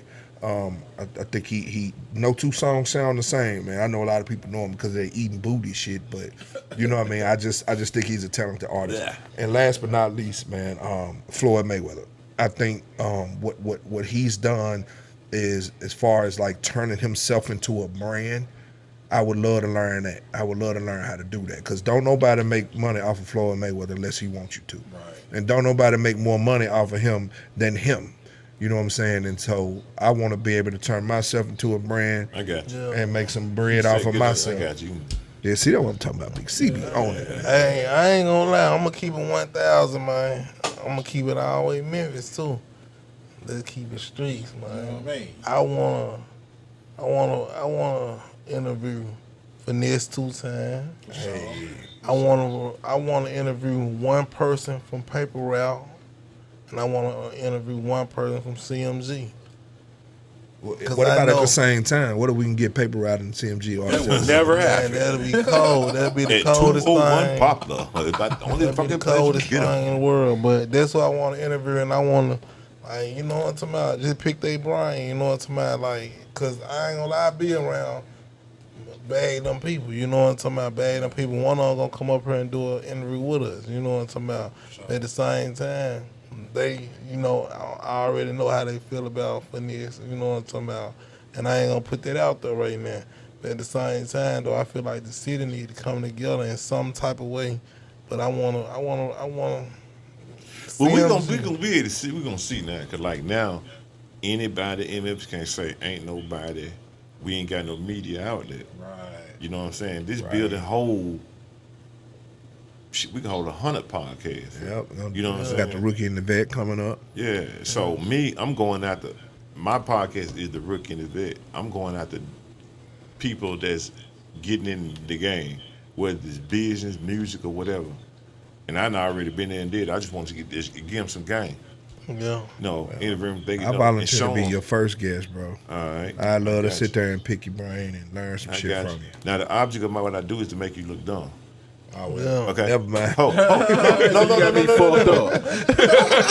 no. No. Hold on. Let me explain to you. That way, I show you where you weak at, Yeah. Yeah. just to make you strong. Yeah, tear you down, build you back up type deal. It's Well, that. I'll But be it's that not person humiliation. then. It's I'll not be that humiliation. person. Yeah. It's not 'Cause I humiliation. know I'm missing a lot. You know what I'm talking about? But you didn't put me on some game before. Right. You put me on game now, so it is Right. what it is. But Right. at the We do a same 5-minute intermittent at the end of the brick in the bit. 5 minutes. So basically, So- you ain't nobody in particular. You just want people that's looking to learn. I'm just saying that right there. But the 3 I want to interview, Yeah. one Rick Ross, because that's my favorite Shout out. artist. You know what I'm saying? Yeah. And like for real, when I was in the hospital, man, like 70 some days, I listened to every day. Hold on, prior to that, when I was working on getting the deal with the NBA, I listened to every day I'm hustling, every day till it happened. Let me find out you was in the hospital bed with the body cast on. Like, No, push not it quite. to the limit. So when I was in the hospital, I got out of ICU and went to the floor, and my speech was messed up and all that, and I was just laying in bed, Yeah. Brought you and so back. you be surprised at what music do to you, It brought you like back. for real. Oh, So brought you back. Yeah. and so my insurance company, his sister, mom and them, I got film footage with me at his mom and them house and shit. So like that was like a trip. I like. Yeah. So he owed me a favor. His sister me said, "I'll give you one favor." So I'm gonna get him to do me one favor. I just want to drop. Yeah. And that's it. Just give me that one. Yeah. Cause like with my insurance company, my thing is that just to make sure that these dudes that got these artists and shit out here, bro, make sure y'all covered. Cause that's a tax right now. Put some if me and you together, we on the road, and you die. He was with Big C. And you ain't got your business straight, your folk gonna look to me because you the one that had him out there. Better get you some key band insurance. You see what I'm saying? So that's what people don't realize. So if you got the bag and your man ain't got the bag, if he died, they looking for you to bury him. Yeah. $20 can do that. A month. You see what I'm saying? A month. Right. That's it. But I want Ross. Ross. I want QCP. Hey, that's a dope. So- Yeah. The reason why I want P, because P was straight up was in the jailhouse. He had his street money. Then how he got with Coach K, which is a corporate who ain't in the street, but he got together and put. So you got so many dudes that's out here in the street trying to put a little dude on or something like that. They don't know how to work their money. Right. So it's more people can relate to P than P even know. Yeah. Cause there's a lot of dudes out here got the bad life. I'm trying to get out these streets for real, bro. You know what I'm saying? And how to do it. So we need P to teach the street niggas, bro, this is what you need to be doing. This is how you need to be doing. Yeah. Like me, I'm cool. I do an intern at QC just to pick his brain. Right. I I do an intern with Maybach just to pick his brain. Yeah. See, cut the yard. Okay, go cut the yard. We're gonna talk while we cutting the yard though. I'm gonna push the shit out there more. I'm gonna be getting game though. When I get through, trust me, I got an M. Yeah. I got the whole recipe on how to get an M. Yeah. And then I guess the third person, let's make it a Memphis person. You see, let me say this before I say that. And you can get your public. I'm not them questions. Don't ask them this. Don't ask them that. Leave that shit somewhere, cause you ain't gonna be real. And people want straight up what the streets is, Right. what it really is. I'm gonna say Daddy-O or Gotti. Yeah. Daddy or got it. Yeah. Yeah, that's Like a we good ain't never heard list. from Daddy-O. Like the public ain't really heard from Daddy-O. That's a good list right there. Yeah. Daddy they ain't will never- be a good one because everybody waiting on him to talk. Exactly. Yeah. See, I noticed you said something. You said don't get your publicist, and I got a feeling. Would you address a certain man's contract? Would you talk about that? Like if you got a chance to interview? Oh, okay. That's what I would pay to hear that, because I would pay to hear what what some people got to say about that. Yeah, I ain't got no problem with that. I mean, like, all right. So one of the people I'm gonna put Beach Thing, one of our artists, right? So he's a independent artist. He can tell you straight up. I'm gonna guesstimate right now. I say to him about what 70,000 he had fucked out with other people, like I guess. Yeah. Dude, looking at his contract, understanding his Yeah, after we contract. sat down, I got the pictures actually in the phone. 'Cause He's I- sitting right here, actually. I heard Moneybagg need a new contract. Is what I heard. Come on, man. I did. See, like people think I be trying to be people beat. No. You be surprised that people that's in them walls that are called like, hey man, check this out. I've had people actually fax me somebody's contract or email me somebody's contract, say, check this out. I've had artists that send me something, be like, bro, I'm gonna give you 5G. Read this jump for me and tell me exactly what I need to do. They making the artist look good, man. They ain't giving the artist the money. There no you more. go. They make them look good, yeah, they make you famous. Yeah, They make a nigga famous. But see, you don't know how, the problem is they don't know how to turn fame into money. Right. It make the record label money. It don't make the artist. That's the whole topic we gotta talk about there. yeah. See, that's why I'm glad. I know this is kind of off subject, but that's why I'm glad. College football started the NIL thing where you can make money off y'all image and likeness. Right. You know how many You $50 change $100 you handshakes change I people's took? lives like this, man. Me too. I got a younger brother right now who's a Division I football player at Indiana University. He's gonna be on a future episode. We're gonna interview him. So And you know what I mean? He made more money than he's ever made in his life in the past year and a half through the NIL deal. Yeah. Because number one, he's a superstar athlete up there. He's a preseason All-American, preseason All-Big Ten selection. He was projected top 3 NFL round draft pick this past year as a junior, but he decided to come back as a senior because he felt like he can push that up a little bit more and get, make himself a little bit more money and stuff like that. So, Yeah. So you got a lot of brands that reach out to him. I've been able to get him a few deals myself. Yeah. Because now he can make money off his own image and likeness. That's you know So what my I mean? nephew, life-changing. he started running back at BYU, Chris Brown. Yeah. So he transferred from Cal, and I told him, man, he like, I said, man, bro, we finna get it. yeah. Because I'm gonna be at every BYU game. We're gonna have a whole Chris Brown tent. He gonna sign everything, have it there. We finna pump and dump. Yeah, get For that real. bread, because back when we was playing, we couldn't do that stuff. You couldn't even get. As a But dude, think about if y'all could have got paid in college. Man, I just told the clubhouse probably about a week ago. Yeah. The NCAA football games. I was on 3 of them. Yeah. I was on 3. You know how many copies that sold? How much that's worth? Yeah. You know what I mean? And I ended up actually getting a check from it years later. They ended up suing the NCAA Shouts out to games. the O'Bannon brothers that started the whole controversy. Yeah. Ed O'Bannon. Yeah. And went to UCLA. Yeah. Yeah. See, them the one that brought that whole smoke up in there. Yeah, but I was on 3 of them, right? I was my height, my weight, the way I look, my jersey number, my hometown, all of that represented on the screen. My last name, well, they didn't put the last names on the jerseys on college. Right. They just put your number, but everything else was my image and likeness. Yeah. It represented me, but I didn't make a penny from it. That's crazy. Like, what kind of sense does that That's make, right? crazy. You know what I mean? So, if artists and athletes can get to the point where they only making their money off of their own image and likeness. Yeah, I think we had. Let me get my 3. Can I get my 3 out? Forgot my, Get my 3 out. We forgot. We Go running ahead. almost 2 hours. Let me get my my 3. Dame Dash. Oh my God! Don't get mad. Oh yeah, Big C. You want to steal That's his my person? guy. Don't get excited. You want to steal his Don't get person? excited. No. Don't get excited. Young Jeezy. Yeah. Jeezy was doing a whole lot of shit when we was out here really making moves and shit like that. You remember when? So this nigga used to do the jerseys. Like he undersells himself sometimes. When he says that he did custom jerseys and T-shirts and stuff, he actually did the snowman design for the T-shirts. Like Big C is really, he don't tell his story, but He he the really man behind Jeezy the Snowman. he was when the snowman came out for merch. It was him. It was him.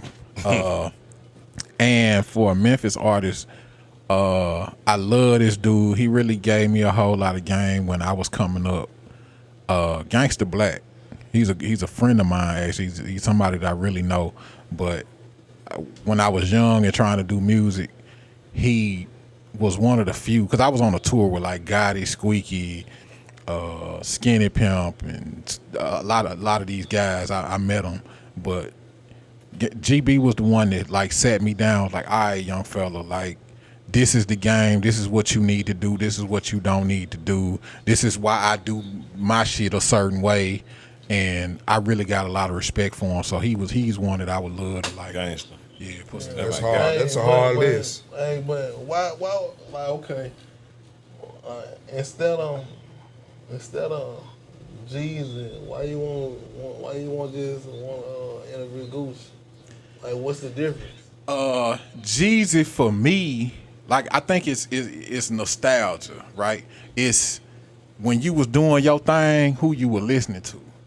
So like when we was out here really moving around and doing shit, like, nigga, we had 10 bricks in the back, nigga, listening to Jeezy on the way to Nashville, nigga. That was like, that's what we were doing. You see what I'm saying? I feel I like wasn't really on. We like Gucci, but Jeezy was the one that we was like.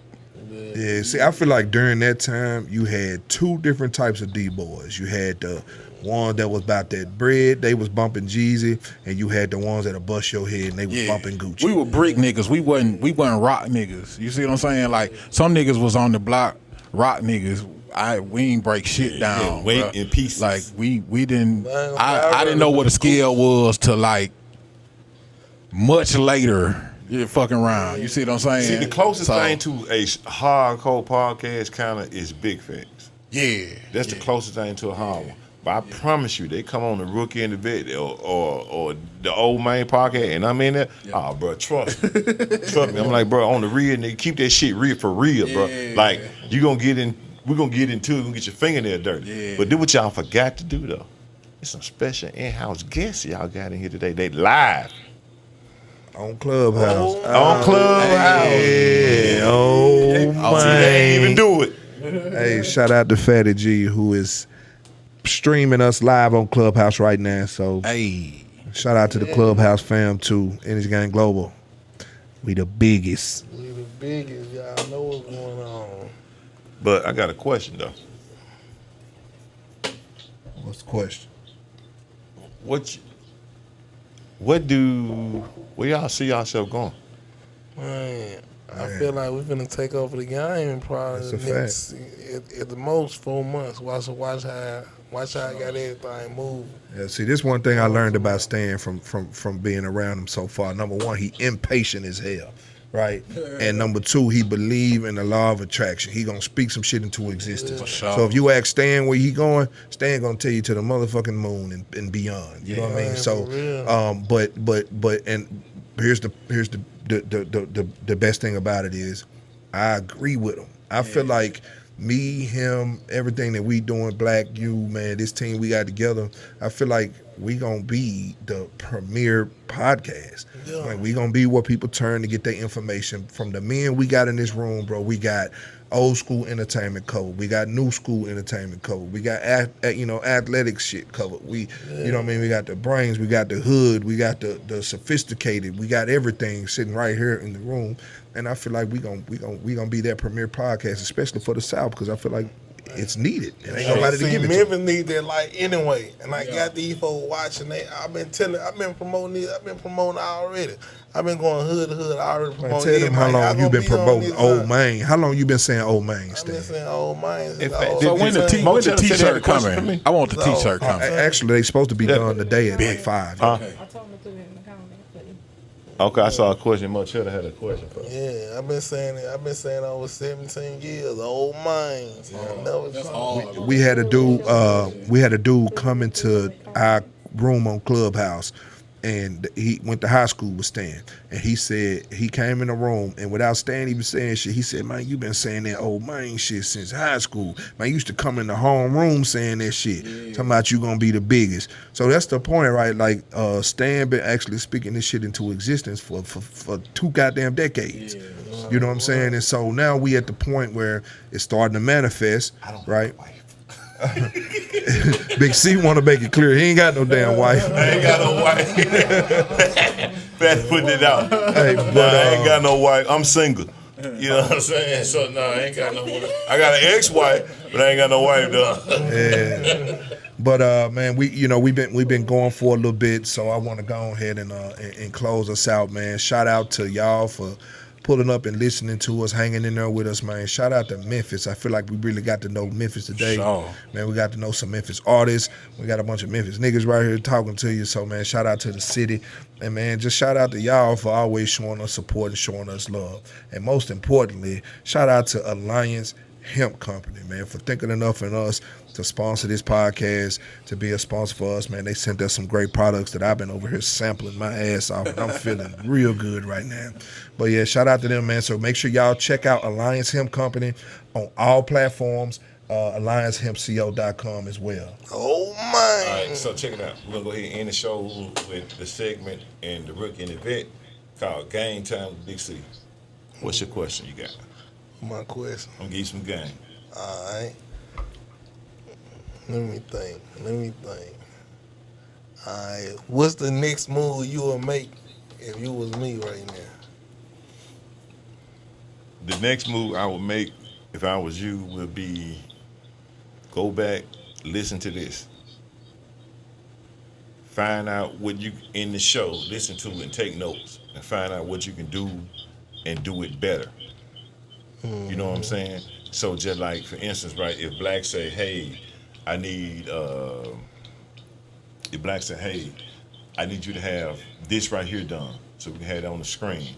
So you got to be like, we had to pivot immediately because the flow was still wet, right? So, but you still, whatever you saw in this right here, we could have had the logo up here. You said next time, okay, let's get it, guys. We're gonna stream it live so everybody can be in here. So I find, and then I had a question what you don't know. Then I come back and ask me if I was you. Come and ask me, okay, see, what do you think we need to do this time? I'm like, okay, cool. Let's make sure we have a pre-production meeting a little longer. Let's make sure that we can take it live. Let's set it. You need to set up you a Zoom account.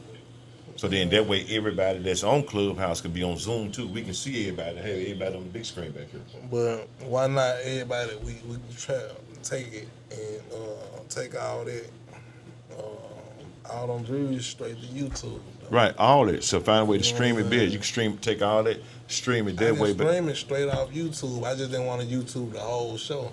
okay, so then at that point, you need to find out what part of the show. I want this part stream, that part, that. You know what I'm saying? Other part go show the Clubhouse. Like I made a couple of what's the name, like a couple of titles up, and that's when I had Old Mine and bumped it to them titles, and that shit gonna go. Right. You know what I'm saying? Gonna go up because I know what titles they want to hear about. So I do homework on what I did and what I want the next show to be like. Boom, boom, boom. Cause then y'all set up the production on how y'all want it to be. Then the next meeting after that will be the day or so whatever after.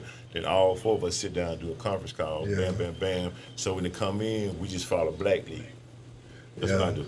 Obviously, you know, as we go, I think we're gonna get better and better at this shit. You know what I mean? Cool. What's your other question? Like you rushed that one. That's on real. Where you see us going to in the next 4 months? Just by the team that we working with right now. In the next 4 months, I think you're gonna be and got a lot of people that, because it ain't nothing like my job is to make sure see who the competition is and stomp their ass in the ground. Yeah. That's just business. That's what FedEx try to do to UPS. That's what UPS try to do to DHL. You gotta know your competition.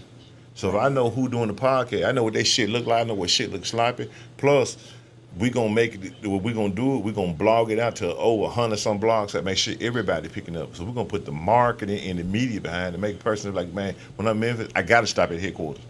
Yeah. They got 4 or 5 podcasts over there. I can do in one spot, in one stop. So either you gonna get down or lay down. Yeah. So you're going to try to, okay, let me get up on the umbrella with y'all, bro. Because, see, I look at other podcasts and what they got, right? So I know what they ain't got. Mm-hmm. So I can't say it live on here, but I say it off the mic. Yeah. But when they come in, they're going to be like, damn, because your first impression going to be what it need to look like. Yeah. So your first impression of a person, that person know if you about business or you not about business.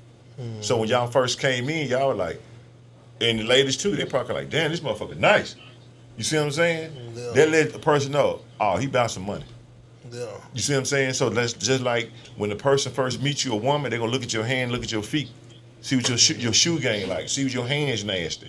Yeah. You see what I'm saying? So I know what the competition is not doing, but this is going to be the podcast. Everybody going to be like, man, I need to get over there, get on there. What's that? I need to get over. So we start getting people driving the traffic to you, the artists and people, and bringing them in. So for the first day, you got people that podcast. Them folk ain't got one person gave them $1 sponsor, nothing. Yeah. They make their money out paying people for interviews. Yeah. You see what I'm saying? Somebody come and charge you. So if you go on his podcast, I ain't saying no name, I'm just calling him his, you just gonna get on him on YouTube. But you can't go back and blog and see what anybody else has seen it. So what if I'm not a fan of your channel, but I read this blog and you ain't over there? I don't even know you even out there. Yeah. So what you do, you always put a person, they come in and spend $1, you give them $1.50 worth. So a particular artist probably come and spending no money. Yeah. But we're gonna come in and get them everything. They're like, damn, it's the same thing I did when I was working in the music business. So when I do a promotion, I said, I'm gonna do this for free for you. Then you tell me what this is worth. Yeah. How much would you normally pay for that? Man, we would have paid this right here for it. That's how I determine my price in the marketplace. Yeah.